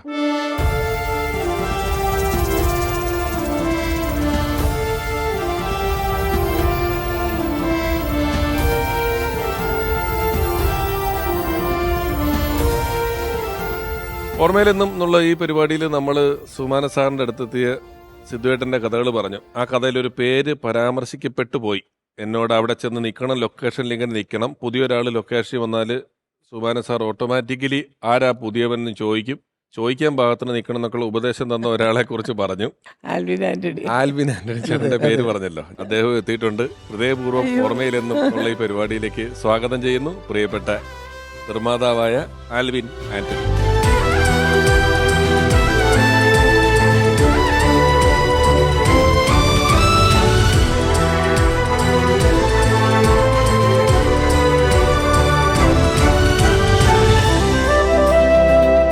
Antony ചേട്ടാ നമസ്കാരം. ഈ സിദ്ധുവേട്ടനെ സുമാന സാറിനെ പരിചയപ്പെടുത്താൻ പോയ സമയത്ത് ഞാൻ ഇപ്പൊ പറഞ്ഞപ്പോ ഞാൻ പറഞ്ഞത് കാണാൻ ഭാഗത്തിന് നിൽക്കണം എന്നാണ്. ഇപ്പൊ സിദ്ധുവേട്ടൻ തിരുത്തി അങ്ങനെ അല്ലേ? അതായത് സെറ്റിലേക്ക് ആനനെ കൊണ്ടുപോകാൻ കാറ് വരുമല്ലോ, ആനന് പറയും ഇന്ന സ്റ്റുഡിയോയിലാണ് ഷൂട്ടിങ്, നീ അങ്ങോട്ട് വാ, അവിടെ ചെന്ന് നിന്നിട്ട് സ്റ്റുഡിയോ കണ്ടു പഠിക്കുക. പക്ഷേ സാറിൻ്റെ ശ്രദ്ധയിൽപ്പെടരുത്. പെട്ടാൽ സാറ് ചോദിക്കും, ഒരു പുതിയ ആളെ സെറ്റിലോട്ട് ഇത് ആരാന്ന് ചോദിക്കും. അപ്പോൾ സാറിൻ്റെ ശ്രദ്ധയിൽ പെടാതെ നിൽക്കണം എന്നാണ് ആനനി പറഞ്ഞത്. പറയുമ്പോൾ ഓർമ്മ വന്നത് എപ്പോഴാണ് സുമാന സാറിനെ ആൽവിൻ ചേട്ടനെ ആദ്യം കണ്ടത്? ഞാനൊരു കൊച്ചു പയ്യൻ 80 അതായത് ഞാൻ ഒന്നിടെ സിനിമകൾ ചെയ്തതിൽ ഒരു പടമാണ് അന്നൊരു രാവിലെ. ആ സിനിമയുടെ ഷൂട്ടിങ്ങായിട്ട് ഞങ്ങൾ പരിചയപ്പെട്ടു തുടങ്ങി, അതിൽ വർക്ക് ചെയ്യാണ്. അങ്ങനെ ആ സിനിമയുടെ തീരാറായപ്പോഴത്തേക്കും സുമാൻ സാറിന് എന്നെ ഭയങ്കര ഇഷ്ടമായി. അങ്ങനെ വളരെ അടുത്ത് പോകുള്ളൂ, സാധാരണ പെട്ടെന്ന് നടക്കില്ല. ആ ഒരു ഇതൊക്കെ അടുത്ത് അതിൻ്റെ ഡബ്ബ് ചെയ്താലേ അത് ബിസിനസ് ചെയ്യാൻ പറ്റുള്ളൂ. അപ്പം അതിനുവേണ്ടി പ്രൊഡ്യൂസർ മുമ്പിൽ പോകാൻ ധൈര്യമില്ല. അപ്പം എന്നോട് പറയും, എങ്ങനെയൊന്ന് ഡബ്ബ് ചെയ്തില്ലെങ്കിൽ കച്ചവടമാക്കാൻ പറ്റില്ല, ഒന്ന് പോയി. സുഖേട്ടൻ സാധാരണ പടം തീർന്നു കഴിഞ്ഞാൽ പൈസ കൃത്യമായിട്ട് വാങ്ങിച്ചിട്ട് ഡബ്ബ് ചെയ്യുള്ളൂ. അപ്പം ഞാൻ ചെന്ന് അങ്ങനെ പറയും, ഇങ്ങനെ പ്രശ്നമുണ്ട്, ഇത് ഡബ്ബ് ചെയ്ത് ഡിസ്ട്രിബ്യൂട്ടറെ കാണിച്ചാൽ ഇത് ബിസിനസ് ചെയ്യാൻ പറ്റുള്ളൂ. അപ്പോൾ എന്നെ എങ്ങനെയെങ്കിലും ഒന്ന് സഹായിക്കണം. ആ പ്രൊഡ്യൂസർക്ക് നാട്ടിലേക്ക് വരാൻ ഭയങ്കര, പുള്ളി നാട്ടിലാണ്, എന്തെങ്കിലും ചെയ്തു തരണമെന്ന് പറഞ്ഞു. പറഞ്ഞു നീ ഗ്യാരണ്ടി ആണോ? ഞാൻ പറയും ഞാൻ എൻ്റെ ഗ്യാരണ്ടി എന്തുള്ളത്. അപ്പോൾ ഒരു ധൈര്യത്തിൽ അതൊന്ന് ഡബ്ബ് ചെയ്ത്, അങ്ങനെ ഡബ്ബ് ചെയ്ത് കാണിച്ചാണ് ബിസിനസ് ചെയ്തതും. അത് കഴിഞ്ഞ് പൈസ കൊണ്ട് കൊടുത്തത്. അപ്പോൾ വിശ്വാസമായി. അത് കഴിഞ്ഞ് ഇങ്ങനെ എന്താ പറഞ്ഞ ഈ ജോർജ് സാറിൻ്റെ ഇരകൾ. അപ്പോൾ എന്നോട് പറഞ്ഞു, നീ എൻ്റെ കൂടെ നിൽക്കുന്നോന്ന് ചോദിച്ചു. എൻ്റെ കൂടെ പോരുന്നോന്ന് ചോദിച്ച പോലെ അങ്ങനെ പോയി. പിന്നെ ചേച്ചിയുടെ വീട്ടിൽ അവിടെയാണ് താമസവും ഇതൊക്കെ. ഇന്ദ്രനും രാജുവും അങ്ങനെ ചെറിയ കുട്ടികളാണ് അവർ സ്കൂളിൽ പോകുന്നത്. അപ്പോൾ എനിക്ക് ഇതേ പറഞ്ഞ പോലെ തന്നെ എനിക്ക് അവിടുന്ന് നമുക്ക് ഫാമിലിയൊക്കെ നഷ്ടപ്പെട്ടാണല്ലോ മദ്രാസിൽ വരുന്നത്. പിന്നെയും വീണ്ടും ഒരു കുടുംബവും എല്ലാം ആവുന്നത് മല്ലിക ചേച്ചിയും സുഖേട്ടനും ഇവരെല്ലാം കൂടുമ്പോഴായിരുന്നു. അപ്പോൾ ആ വീട്ടിൽ അതേപോലത്തെ ഒരു അംഗത്തെ പോലെ തന്നെ കാണുകയും അവിടെ താമസിക്കുകയും ഭക്ഷണം കഴിക്കുകയും അവിടുത്തെ എല്ലാ കാര്യങ്ങളിലും ഓടി നടന്നൊരു കാലം ഉണ്ടായിരുന്നു. അവിടെ നിന്നാണ് ശരിക്കും പറഞ്ഞാൽ സുഖേട്ടൻ്റെ കൂടെ നിന്നാണ് ഞാൻ സിനിമയുടെ ബാലപാഠങ്ങൾ പഠിച്ചതും ശരിക്കും പറഞ്ഞാൽ ഒരു പ്രൊഡ്യൂസർ ആവാനുള്ള ത്രാണി ഉണ്ടായത് അവിടെ നിന്നാണ്. എങ്ങനെയാണ് ആ ബാലപാഠങ്ങൾ പഠിച്ചു എന്ന് പറയുന്ന പോയിന്റിൽ ഞാനിപ്പോൾ ആലോചിക്കുമായിരുന്നേ, ഈ ഈ കൂടെ നിൽക്കുക എന്ന് പറയുന്നതിന് ശേഷം ഒരു കൃത്യമായ ഒരു പോയിന്റിൽ അവർക്കൊരു വഴി കാണിച്ച് വിട്ടില്ലെങ്കിൽ ചില ആൾക്കാർ സ്ഥിരം കൂടെ നിൽക്കില്ല. അവർ അവരുടെയും കൂടെ കരിയർ നോക്കിയതിൻ്റെ ഒരു ഫലമാണ് ഇപ്പോൾ നിങ്ങൾ രണ്ടുപേരും. ആൽവിൻ ചേട്ടനും എത്ര പടം നിർമ്മിച്ചു കഴിഞ്ഞു ഇതുവരെ? എന്നാലും വെറുതെ ഒരു 10-40 കഴിഞ്ഞിട്ടുണ്ടാവും. ഒരു 40 സിനിമകളെങ്കിലും നിർമ്മിച്ചിട്ടുണ്ട് ആൽവിൻ ആന്റണി ചേട്ടൻ. ഭരണകൂടമല്ലേ ഭരണകൂടം സുഖേട്ടനായിട്ട്, അല്ലാണ്ട് ഫസ്റ്റ് പടം കുറെ പടങ്ങൾ മാനത്തക്കുട്ടാനും 3 Men Army ഫസ്റ്റ് പടം ഭരണകൂടം നിർമ്മിച്ച് അവിടെ തൊട്ട് ഇങ്ങനെ ഞാനും പോയി എൻ്റെ പൂജയ്ക്ക് കോഴിക്കോട് മഹാറാണി ഹോട്ടലിൽ പോയി താമസിച്ചു. എൻ്റെ എല്ലാ പടങ്ങളും സുഖേട്ടൻ മിക്കവാറും ആ മരിക്കുന്ന കാലഘട്ടം വരെ എല്ലാ പടത്തിലും സുഖേട്ടനെ വിളിക്കും. പിന്നെ സുഖേട്ടൻ വരുമ്പോൾ നമുക്ക് മിക്കവാറും സിനിമയ്ക്ക് എപ്പോഴും പോകുമ്പോൾ ആദ്യം ഉണ്ടാകുന്ന ഇഷ്യൂ സ്ക്രിപ്റ്റ് സംബന്ധമായ ഇഷ്യൂസ് ഉണ്ടാവുമായിരുന്നു. അതിൽ ഭയങ്കര നോളേജാണ്, എഴുത്തും വായനയും ഭയങ്കര അറിവുണ്ട്. വളരെ കുറച്ച് സമയം കൊണ്ട് തന്നെ ആ പടം ടോട്ടലി ഒന്ന് കുഴപ്പമുള്ള ഏരിയയൊക്കെ കറക്റ്റ് ചെയ്ത് ഒരു നല്ല സിനിമയാക്കി മാറ്റാൻ അന്ന് എനിക്കൊന്ന് സുഖമായിട്ടും കഴിഞ്ഞ പിന്നെ ജഗദീഷ് ചേട്ടനൊക്കെയാണ് പിന്നെ അങ്ങനത്തെ ഒരു കഴിവുണ്ടായി കണ്ടത്. സ്ക്രിപ്റ്റുമായിട്ട് നല്ല ബന്ധപ്പെട്ട് പെട്ടെന്ന് എന്ത് വേണേലും ചെയ്യാൻ ശ്രീനേട്ടൻ ഇങ്ങനെ വളരെ എഴുത്തും വായനയും ഭയങ്കര. എന്തായാലും ആ കളരി പോയിട്ട് 40 സിനിമകളുടെ നിർമ്മാതായി ആൽവിൻ ആന്റണി ചേട്ടൻ. സിദ്ധുവേട്ടനെ പറ്റി ഒന്ന് പ്രേക്ഷകരോട് പറയണം. കാരണം ഈ തിരശ്ശീലയ്ക്ക് പിന്നിൽ നിൽക്കുന്നവരെ എത്ര കണ്ട് പ്രേക്ഷകർക്ക് അറിയാം എന്നുള്ളത് നമുക്കറിയില്ലല്ലോ. അപ്പം ചില കാര്യങ്ങൾ പറഞ്ഞാൽ തന്നെ അറിയുള്ളൂ. ഇപ്പം സിദ്ധുവേട്ടൻ ചെയ്തുകൊണ്ടിരിക്കുന്നത്, സിദ്ധുവേട്ടൻ വർക്ക് ചെയ്യുന്ന 71ാമത്തെ സിനിമയാണ്. എമ്പുരാന്റെ തിരക്കിൽ നിന്നാണ് സിദ്ധുവേട്ടൻ ഇവിടെ വന്നു നിൽക്കുന്നത്. പൃഥ്വിരാജ് ഡയറക്റ്റ് ചെയ്ത എല്ലാ പടവും സിദ്ധുവേട്ടൻ തന്നെയാണ് ചെയ്തിട്ടുള്ളത് അല്ലേ? ഈ 71 സിനിമ ലാലേട്ടന്റെ മൊത്തം പടം എത്രയായി കാണും? 100-150 സിനിമയായി കാണും. 100-150 സിനിമ. ആൽവിൻ ചേട്ടൻ കുറെ നാള് കൺട്രോളറായിട്ട് നിന്നിട്ടില്ലേ? കുറെ പടങ്ങൾ 125ഓളം സിനിമകൾ 125ഓളം പടം. മൊത്തം രണ്ടുപേരും കൂടെ ഒരു 200-250 പടത്തിന്റെ കൺട്രോളർമാർ ഇപ്പം നമ്മുടെ ഈ ഫ്ലോറിൽ ഇരിക്കുന്നുണ്ട്. കാരണം ചാനൽ മാറ്റുമ്പോൾ മുഖം കാണുമ്പോൾ ആൾക്കാർ ഇത് ആരാന്നൊക്കെ ചിന്തിക്കരുത്, അവർക്ക് അറിയണം ഈ ഇരിക്കുന്നത് ആരാന്നുള്ളത് അല്ലേ? ഇപ്പം ഇതിനിടയിൽ എഴുത്ത് വായന ഒക്കെ സുഖേട്ടനുണ്ടെന്ന് പറഞ്ഞ സാഹചര്യത്തിൽ ഞാനൊരു കാര്യം ചോദിക്കുകയാണേ. ഞാൻ കേട്ടിട്ടുള്ളതാണ്, എനിക്കിതിൻ്റെ ഉറപ്പൊന്നുള്ള കാര്യമല്ല. ആയ കാലത്ത് സുഖേട്ടൻ ഏതോ ലൊക്കേഷനിൽ ഇരുന്നിട്ട് ഇവിടെയുള്ള എത്ര സിനിമാടന്മാർ ദാസ് ക്യാപിറ്റൽ വായിച്ചിട്ടുണ്ടെന്ന് ചോദിച്ചിട്ട് വലിയ വിഷയം ഉണ്ടാക്കിയിട്ട് അതുള്ളതാണോ അത്? അതിങ്ങനെ ഞാനും കേട്ടിട്ടുണ്ട്. പക്ഷെ പുള്ളി ഇങ്ങനെ പറയുമായിരുന്നു. അതിപ്പോൾ ഒരു കാര്യമുണ്ട്, സിനിമാ സെറ്റിലല്ല, ഒരു റിയൽ കമ്മ്യൂണിസ്റ്റുകാരോട് തന്നെ ചോദിച്ചിട്ടുണ്ട്, സത്യം പറ ദാസ് ക്യാപിറ്റൽ വായിച്ചിട്ടുണ്ടോ ചോദിക്കും. അദ്ദേഹത്തിന് ഇങ്ങനെ ചോദിക്കുന്നതുകൊണ്ട് അതോടുകൂടി സുഹൃത്ത് ബന്ധമില്ലാതാവും. അങ്ങനത്തെ പേടിയോ ആശങ്കയോ ഒന്നും ഉള്ള ഒരാളല്ല. ചോദിക്കാനുള്ളത് മുഖത്ത് നോക്കി മൂത്ത സഖാക്കളോട് വരെ ചോദിക്കും.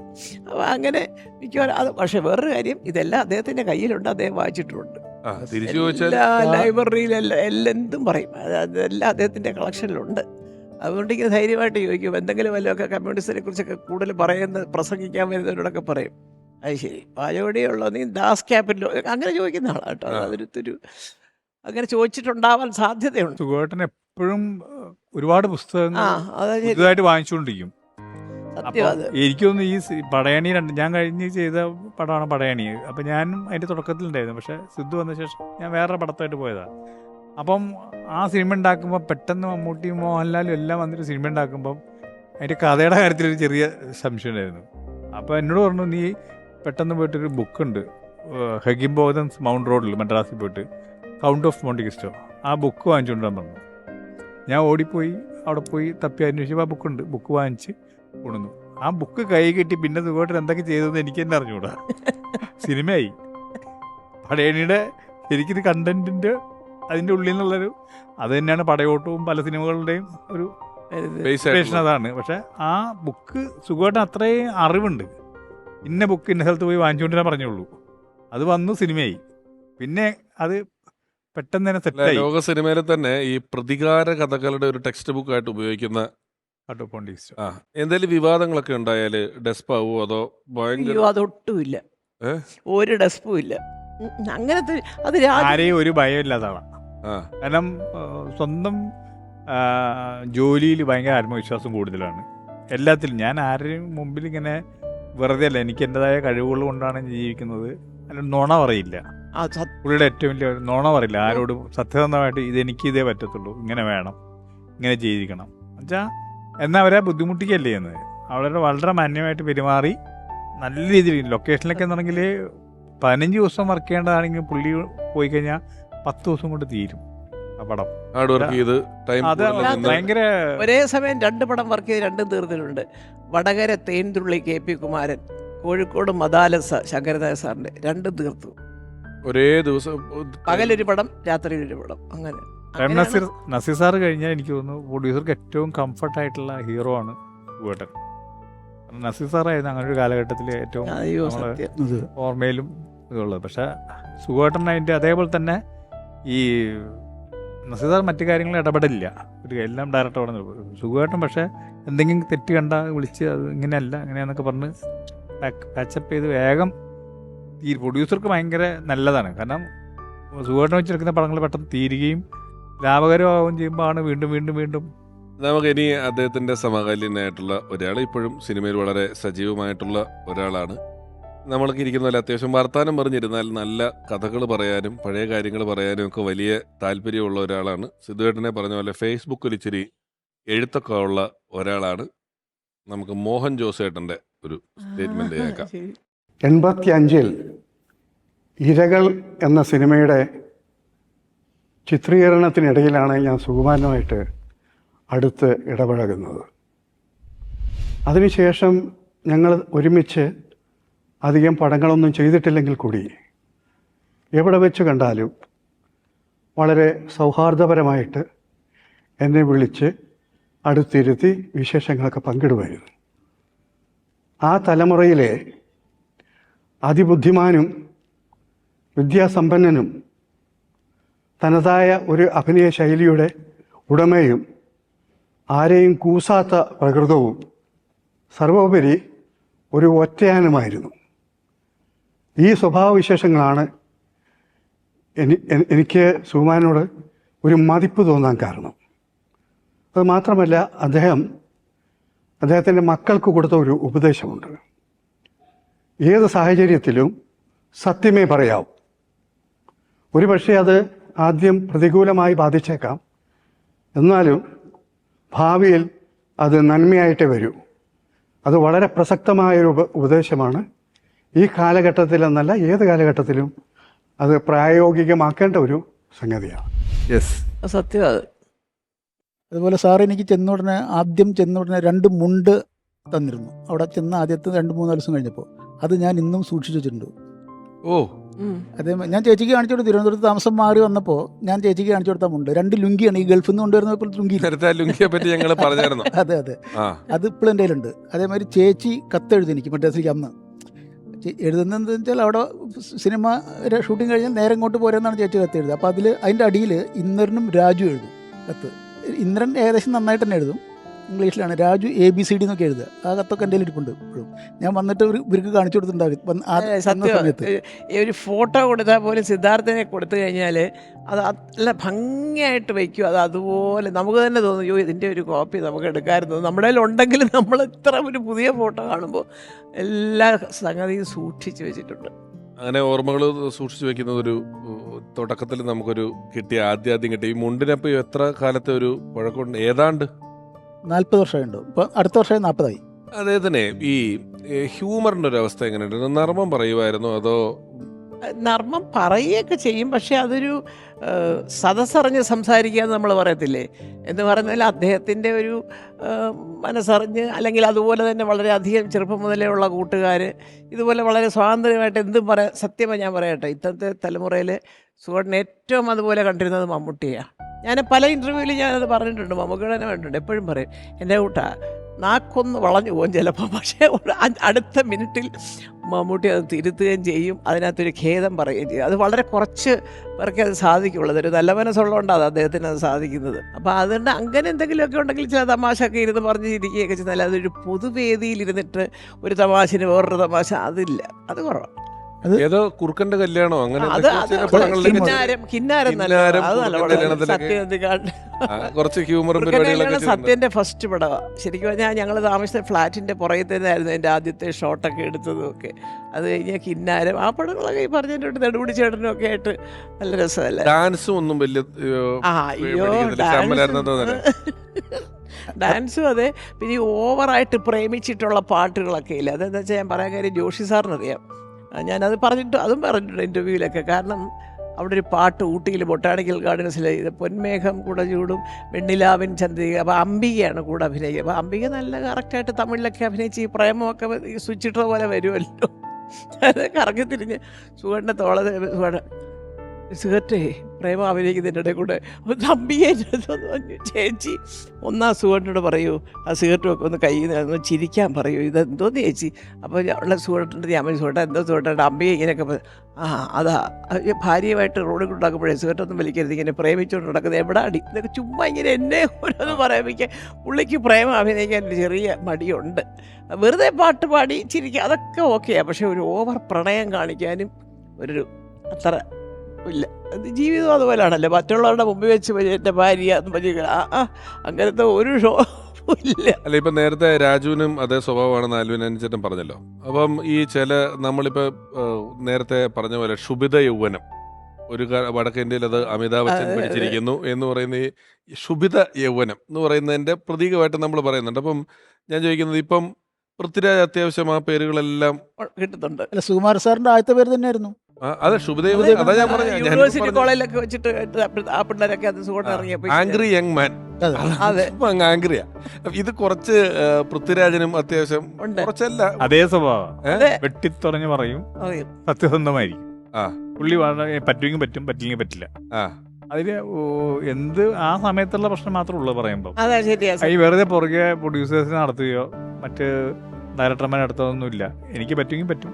അല്ല, ഞാൻ ഇതിന്റെ ഒരു ടെൻഷന് ഇപ്പം നമ്മള് ഇപ്പം അമ്മയെന്നുള്ള നിലയിലും ഭാര്യ എന്നുള്ള നിലയിലും ഇതിന്റെ ടെൻഷനും ചെറിയ ചെറിയ പരാതികളും കേൾക്കാറുണ്ട്. ചേച്ചിയുടെ അടുത്ത് വരുന്നില്ല? തീർച്ചയായിട്ടും കേൾക്കാറുണ്ട്. കാരണം രാജു ഇങ്ങനെ ഗൗരവത്തിലിരുന്നു, മൂളിയതേ ഉള്ളൂ, ചിരിച്ചില്ല എന്നൊക്കെ കേൾക്കാറുണ്ട്. അപ്പൊ ഞാൻ പറയും അത് ഒന്ന് അച്ഛനും ഒന്ന് അമ്മയോ, അത് അച്ഛനാ, അധികം മുകളിലും ചിരിയും ഒന്നുമില്ല. പക്ഷെ നിങ്ങൾ പറയുന്നതൊക്കെ കേൾക്കുന്നുണ്ട്, അതിനുള്ള മറുപടി അവൻ പറയും. ഇത് ഞാനും എന്തെങ്കിലും കുറച്ച് കൂടുതൽ ഞങ്ങളുടേതായ ഒരു ഇൻട്രൊഡക്ഷൻ ഉണ്ടല്ലോ, ചിരി, കളി, കുശലം ചോദിച്ചു, എങ്ങനെ വന്നു, എങ്ങോട്ട് പോയി, കാറി വന്നോ, ബസ്, ഇതൊന്നും ചോദിക്കേണ്ട കാര്യമില്ല, ഒരു പുസ്തകം തരാൻ വന്നവരായിരിക്കും. പക്ഷെ ഞാനും എന്തെങ്കിലും അങ്ങനെ കുറച്ചിട്ട് കൂടുതൽ സംസാരിക്കുകയും ഇവർ രണ്ടുപേരും ഒട്ടും സംസാരിക്കാതിരിക്കുകയും ചെയ്യും. അപ്പം ഞാൻ ഒരിക്കൽ പറഞ്ഞു, ദൈവമേ എന്ത് ഞാൻ ആലോചിക്കും, നമ്മുടെ ദാസേൻ്റെ ഭാര്യ പ്രഭ ഒരിക്കൽ വീട്ടിൽ വന്നു. ഞങ്ങളുടെ വന്നപ്പോൾ സുഖേട്ടൻ അവിടെ ഇരിപ്പുണ്ട്. അപ്പോൾ ഞാൻ സംസാരിച്ചു. പ്രഭ വന്നേണ്ടൊക്കെ ചോദിച്ചപ്പോൾ അത് ശരി. അപ്പോൾ ദാസൻ ഇങ്ങനെ അവിടെ എവിടെയൊക്കെ ഞെക്കി മൂളിയൊക്കെ മൂന്നു. പ്രഭ പോയി കഴിഞ്ഞപ്പോൾ ഞാൻ പറഞ്ഞു, എന്തോ സുഖേട്ടാ, എന്തോ വിചാരിച്ചാണ് പ്രഭ, അയ്യോ ദൈവമേ ദാസേട്ടനോടൊക്കെ പോയി പറയുമോ, എന്തോ സുഖേട്ടൻ എന്തോ ഇങ്ങനെ മൂകി എന്നൊക്കെ പറഞ്ഞല്ലാതെ ഒന്ന് കാര്യമായിട്ട് അല്ല, അത് നീ ഒരു അവസരം തന്നിട്ടുണ്ട് എനിക്ക് എന്തെങ്കിലും ഒന്ന് ചോദിക്കാനായിട്ട്. നമ്മൾ രണ്ടുപേരും കൂടെ ആയിക്കഴിഞ്ഞാൽ മേലാലെ വീട്ടിലോട്ട് പ്രഭ കയറുകയല്ലോ എന്ന് പറഞ്ഞ ആളാ. അതൊക്കെ സംസാരം വളരെ കുറവാണ് അച്ഛനും ഇളയ മോനും. അല്ല, വീടിനുള്ളിൽ രണ്ടുപേരും നല്ല തമാശ. അതെ, സാറും അതെ, രാജു അതെ. അത് ഈ പുറത്ത് കാണുന്ന ആൾക്കാരെ അല്ല വീടിന്റെ ഉള്ളിൽ. അത് സത്യം. വീട്ടിൽ രണ്ടുപേരും നല്ലോണം തമാശയും പറയും. സിൽക്ക് സ്മിതയുടെ ഡാൻസ് ഒക്കെ കളിക്കും. സ്മിതയുടെ മുമ്പിൽ തന്നെ കളിച്ച് കാണിച്ചിട്ടുണ്ട് ഷൊർണൂർ ഗസ്റ്റ് ഹൗസിൽ. മനസ്സിൽ ചിന്തിക്കാൻ പോലും പറ്റുന്നില്ല. അങ്ങനെയായിരുന്നു. ഷൊർണൂർ ഗസ്റ്റ് ഹൗസിൽ സ്മിതയുണ്ട്. പാത്തികളാക്കാ എന്നതാൻ പണ്ടാങ്ക ഞാൻ ഇപ്പടിയാക്കാ ഡാൻസ് പണ്ടെന്ന് എന്നോട് ചോദിച്ചിട്ടുണ്ട്. സുഖേട്ടനെ എനിക്ക് അവസാനം ലാസ്റ്റ് കോള് മരിക്കുന്നതിന് തൊട്ട് മുമ്പ് ഇന്ദിരാഗാന്ധി ഹോസ്പിറ്റലിൽ നിന്ന് എനിക്ക് വിളിച്ച ആൻ്റണി, ഞാൻ ഇവിടെ എത്തിയിട്ടുണ്ട്. ഞാൻ വാഴുന്ന സിനിമയുടെ ലൊക്കേഷനിലായിരുന്നു. അപ്പോൾ അവിടുന്ന് പെട്ടെന്ന് വരണം എന്ന് പറഞ്ഞു, ഇന്ദിരാഗാന്ധിയിലുണ്ടെന്ന് പറഞ്ഞു. അപ്പോൾ ഞാൻ സുഖേട്ടൻ കിടക്കേണ്ട ആവശ്യമില്ല, ആരെയും ചോദിച്ചു ഓടി അവിടെ ചെന്നപ്പോഴത്തേക്കും മരിച്ചുപോയി, കാണാൻ പറ്റിയില്ല. അപ്പം അത് കഴിഞ്ഞുള്ള എല്ലാ കാര്യങ്ങളിലും ഞാൻ കൂടെ ഉണ്ടായിരുന്നു. പക്ഷെ ഞാൻ ഇപ്പോൾ ഓർക്കുമെന്നുണ്ടെങ്കിൽ എനിക്ക് ആ ഗുരുവിന് അന്നൊന്നും എനിക്ക് ജീവിച്ചിരുന്നപ്പോൾ ഒന്നും ഞാൻ അങ്ങോട്ട് ആവശ്യമില്ല, എന്നെക്കൊണ്ട് ഒന്നും ചെയ്യേണ്ട ആവശ്യം പുള്ളിക്കില്ല, സാമ്പത്തികമായിട്ടോ മറ്റു കാര്യങ്ങളൊന്നുമില്ല. മരിച്ചു കഴിഞ്ഞപ്പോൾ ഞാൻ ചോദിച്ചു എന്ത് ഇങ്ങനെ എല്ലാം ഒരു ടെൻഷനാണ് മൊത്തം. പിള്ളേർ ചെറുതാണ്, ചേച്ചിയുണ്ട്, ഞാനാണ് ഇവിടുത്തെ എല്ലാം ഓടി നടന്നെല്ലാം ചെയ്യുന്നത്. അപ്പോൾ അവസാനം ഞാൻ നോക്കിയപ്പോൾ 7 Artsൻ്റെ ഒരു സിനിമ ചെയ്തിട്ടുണ്ട്. പക്ഷേ ഞാൻ എന്തോ നിർഭാഗ്യവശാൽ പൈസ ഇല്ലാണ്ടാണ് അവിടെ നിന്ന് വന്നത്. ജസ്റ്റ് കാറെടുത്ത് വന്നു, പൈസ ഇല്ല. അപ്പോൾ അവിടെ നിന്ന് ചെയ്യേണ്ട കാര്യങ്ങൾ പെട്ടി വാങ്ങിക്കണം ഈ സുഖേട്ടനെ കൊണ്ടുപോകാനുള്ള. അപ്പം ഞാനിത് നോക്കുമ്പോൾ എൻ്റെ കയ്യിൽ പൈസ ഇല്ല. അപ്പം ഞാൻ ഓടി എൻ്റെ കൂടെ വർക്ക് ചെയ്യുന്ന സുമേഷ് സാമുവലുണ്ട്. ചേട്ടനോട് എടാ പെട്ടെന്ന് എനിക്ക് ലൊക്കേഷനിൽ പോയി എനിക്ക് അവിടം വരെ പോയി വരുന്ന സമയമില്ല, ഇത് വേണം. അപ്പോൾ ചേട്ടൻ വാ നമുക്ക് ഈ പരിചയമുള്ള കടയുണ്ടെന്ന് പറഞ്ഞു. ഞാൻ പോയി അവിടെ ചെന്ന് ഇവിടുന്ന് വിളിച്ച് പറഞ്ഞ സാധനമൊക്കെ വാങ്ങിച്ച് ഞാൻ അവിടെ കൊണ്ട് എല്ലാം സെറ്റ് ചെയ്ത് തിരുവനന്തപുരത്ത് വരെ ഞാൻ പോയി കൂടെ. എനിക്ക് തോന്നുന്നു അദ്ദേഹം ചെയ്തതിന് എനിക്ക് എൻ്റെ ജീവിതത്തിലൊന്നും കാര്യമായിട്ടൊന്നും ചെയ്യാൻ സാധിച്ചില്ലെങ്കിൽ പോലും അവസാനം എനിക്കിങ്ങനെ വിളിച്ചപ്പോൾ ലാസ്റ്റ് മിനിറ്റിൽ എത്താനും ഞാൻ വൈകിപ്പോയി. ചേച്ചിയും അഭിനേത്രിയാണ്. അഭിനയത്തെ പറ്റി എന്തെങ്കിലും പറഞ്ഞിട്ടുണ്ടോ? അല്ല, ഞങ്ങൾ ഒന്നിച്ച് അഭിനയിച്ചിട്ടുണ്ട് ചില ചിത്രങ്ങളിലൊക്കെ. അപ്പം എൻ്റെ അടുത്ത് ചോദിക്കുന്നത് താനെന്തോടോ ഇങ്ങനെ ഒരുമാതിരി ഇങ്ങനത്തെ ചെറിയ ഇയാൾ അത്യാവശ്യം അഭിനയിക്കാൻ അറിയാവുന്ന ഒരാളാണല്ലോ. അപ്പം ഞാൻ ചോദിച്ചു എനിക്ക് ഇനി വെച്ച് നീട്ടിയെങ്കിലല്ലേ എനിക്ക് അഭിനയിക്കാനൊക്കെ ഉള്ളൂ. അന്നൊക്കെ അല്ല, എൻ്റെ ഭാഗത്ത് വെച്ചാൽ ഞാൻ അങ്ങനെ ഒരു ഭയങ്കര റോള് കിട്ടണം എന്ന് പറഞ്ഞാൽ ആന്റണിക്കൊക്കെ ഞാൻ അങ്ങനെ ആരുടെ അടുത്തും പോയിട്ടുമില്ല നല്ല പ്രായത്തിലേ. ഇപ്പം പിന്നെ തീരെ വയസ്സായി. അന്നൊന്നും ഇങ്ങനെ വേണം അങ്ങനെ വേണം എന്ന് പറയില്ല. എന്നെ വിളിച്ചു തരുന്ന നല്ല വേഷങ്ങളൊക്കെ KG ജോർജ് സാറ്, വിൻസെൻ്റ് മാഷ്, നമ്മുടെ ലിസ ബേബി സാറ്, ആ പടങ്ങളിലൊക്കെ നല്ല വേഷങ്ങളാണ്. ഹരിഹരൻ സാറ്, അവരുടെയൊക്കെ പടത്തിനകത്താണ് ഞാൻ സുഖേട്ടൻ്റെ കൂടെ മിക്കവാറും. ജോർജ് സാറിൻ്റെ ഓണപ്പുടവ, മണ്ണ്, ഇതിലെല്ലാം സുഖേട്ടനുണ്ട്. അത് അങ്ങനെ പോയിട്ടേ ഉള്ളൂ. എന്നല്ലാതെ എനിക്ക് അഭിനയിക്കാൻ അറിഞ്ഞുകൂടാന്ന് സുഖേട്ടൻ ഒരിക്കലും പറഞ്ഞിട്ടില്ല. ഒരുപാട് ഇമ്പ്രവൈസ് ചെയ്യാൻ പറ്റുന്ന ഒരു ആർട്ടിസ്റ്റാണ് നിങ്ങളുടെ അമ്മ എന്നേ പറഞ്ഞിട്ടുള്ളൂ. പക്ഷേ അവൾക്ക് ഒരു വേണ്ടത്ര രീതിയിലുള്ള നല്ല വേഷങ്ങൾ. എന്നിട്ട് ഇരകളിൽ ശ്രീവിദ്യയ്ക്കൊരു ചെറിയ ക്ലാഷ് വന്നു ഒരു തെലുങ്ക് പടമായിട്ട്. ആ വേഷം ചെയ്യാനായിട്ട് എനിക്ക് ഡ്രസ്സ് വരെ തയ്പ്പിച്ചു പ്രഭാകരൻ എന്ന് പറഞ്ഞൊരു കോസ്റ്റ്യൂമറെ കൊണ്ട്. അപ്പോൾ വിദ്യയ്ക്ക് അതൊരു വലിയ വിഷമമായി പോയി. സുഖേട്ടൻ ആദ്യമായിട്ട് എടുക്കുന്ന ഒരു പടത്തിനകത്ത് ഞാനിങ്ങനെ ഡേറ്റ് തെറ്റിക്കുന്നു. അവിടെയൊക്കെ വിദ്യ അവരോടൊക്കെ കയ്യും കാലും ഒക്കെ പിടിച്ച് കറക്റ്റായിട്ട് വരുന്നപ്പോഴത്തേക്ക് ഡ്രസ്സൊക്കെ തയ്ച്ച് എനിക്ക് കിട്ടിയെങ്കിലും വിദ്യ തന്നെ വന്നു. ഞാനും പറഞ്ഞു, കാരണം അന്ന് രാജു 2 വയസ്സൊക്കെ ഉള്ളൂ. എനിക്ക് അവൻ്റെ പുറകെ നടക്കുന്ന തന്നെ ഒരു ജോലിയാണ്. എന്നിട്ടും പോയി മുണ്ടക്കയത്ത് പോയി താമസിച്ച് അവിടെ സിദ്ധാർത്ഥ അറിയാൻ രാവിലെ 5:30 മണിക്ക് 4-5 ഫ്ലാസ്കിൽ കട്ടൻ കാപ്പിയും കട്ടൻ ചായ ഇട്ട് ഞാൻ കൊടുത്തു വിടും. ഞാൻ എഴുന്നേക്കും. എന്താണെന്നറിയാം, യൂണിറ്റുകാരെ വിളിച്ചു ഉണർത്താൻ. അപ്പം എന്നിട്ട് കൂടെ അന്നൊക്കെ നമ്മൾ വിളിച്ച് ചായ കൊടുത്ത് വിളിച്ചു ഉണർത്തണം. ഇപ്പം ഉണർത്തണം. എനിക്കൊന്ന് ഈ രാവിലത്തെ ഷൂട്ടിംഗ് ടൈമിന് കാപ്പി എന്ന് പറഞ്ഞുകൊണ്ടിരുന്നത് 5:30 കാപ്പി എന്ന് പറഞ്ഞാൽ 5:30 റെഡി ആവില്ല. അങ്ങനെയാണ്.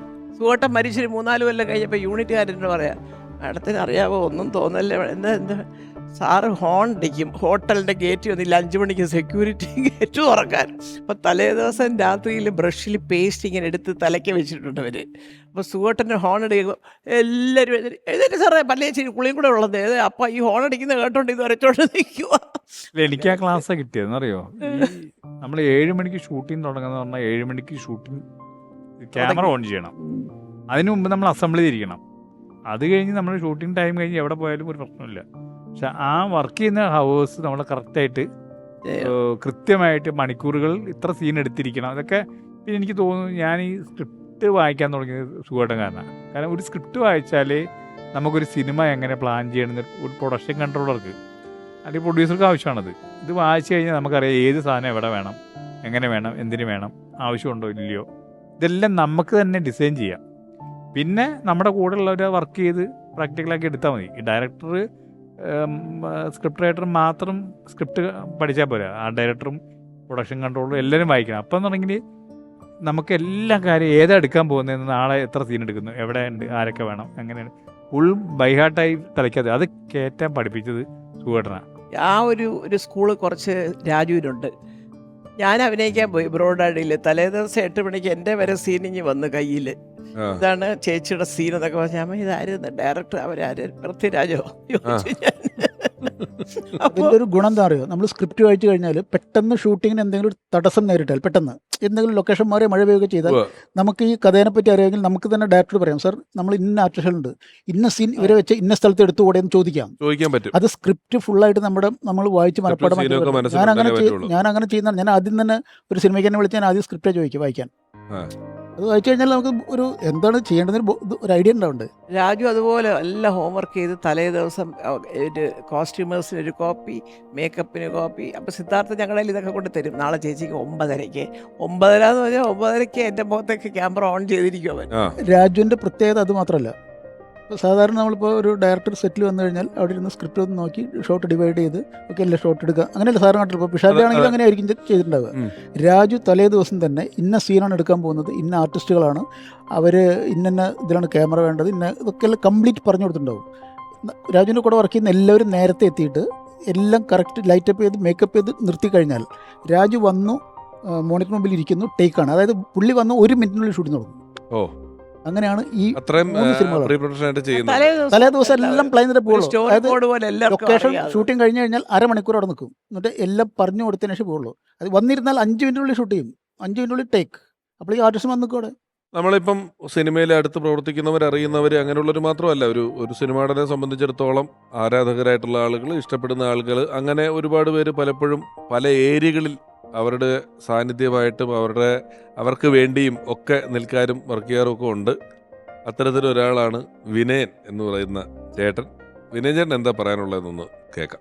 നമസ്കാരം, ഞാൻ വിനയചന്ദ്രൻ നായർ. തിരുവനന്തപുരത്തെ സ്റ്റാച്യൂവിൽ തന്നെ ഒരു ആയുർവേദ ഷോപ്പിലെ മാനേജറായിട്ട് വർക്ക് ചെയ്യുന്നു. നമ്മുടെ എല്ലാം പ്രിയങ്കരനായിട്ടുള്ള സുകുമാരൻ ചേട്ടനെ കുറിച്ച് ഒരുപാട് ഓർമ്മകൾ മനസ്സിലുണ്ടെന്നുണ്ട്.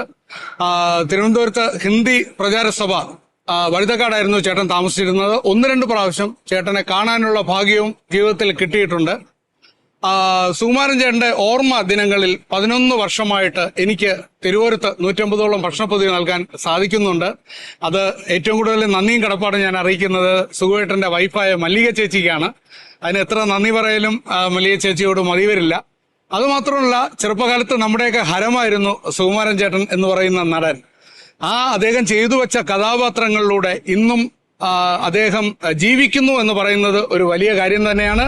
വീഡിയോ എടുക്കാൻ പോയപ്പോൾ വിനയൻ ചേട്ടനൊക്കെ വലിയ ആവേശത്തിലാണ് പറഞ്ഞത്. പരിപാടിയെ കുറിച്ചും ചെയ്യുന്നതിനെ കുറിച്ചും എല്ലാ ഓർമ്മ ദിവസത്തിനും ഒരുപാട് കുട്ടികൾ തെരുവരങ്ങളിലുള്ളവർക്ക് ഭക്ഷണം കൊടുപ്പും കാര്യങ്ങളും പരിപാടികളൊക്കെ കോർഡിനേറ്റ് ചെയ്യുന്നുണ്ട്. ഞാൻ കൊടുക്കും. ഇത്രയും കൊല്ലമായിട്ട് മുടങ്ങാതെ ഞാൻ പറയും, ഈ വലിയ കാണിക്കലിനെക്കാട്ടി നല്ലതയ്യോ നമുക്ക് തന്നെ ഒരു വിഷമം തോന്നും. ആ പൊതി വാങ്ങിക്കാനായിട്ട് ആൾക്കാരിങ്ങനെ ക്യൂ നിൽക്കുന്നത്, വയസ്സായവരും ആണുങ്ങളും പെണ്ണുങ്ങളും ഒക്കെ. ഒരു 10-250 പേർക്കുള്ള ഭക്ഷണം അന്ന് കൊടുക്കും.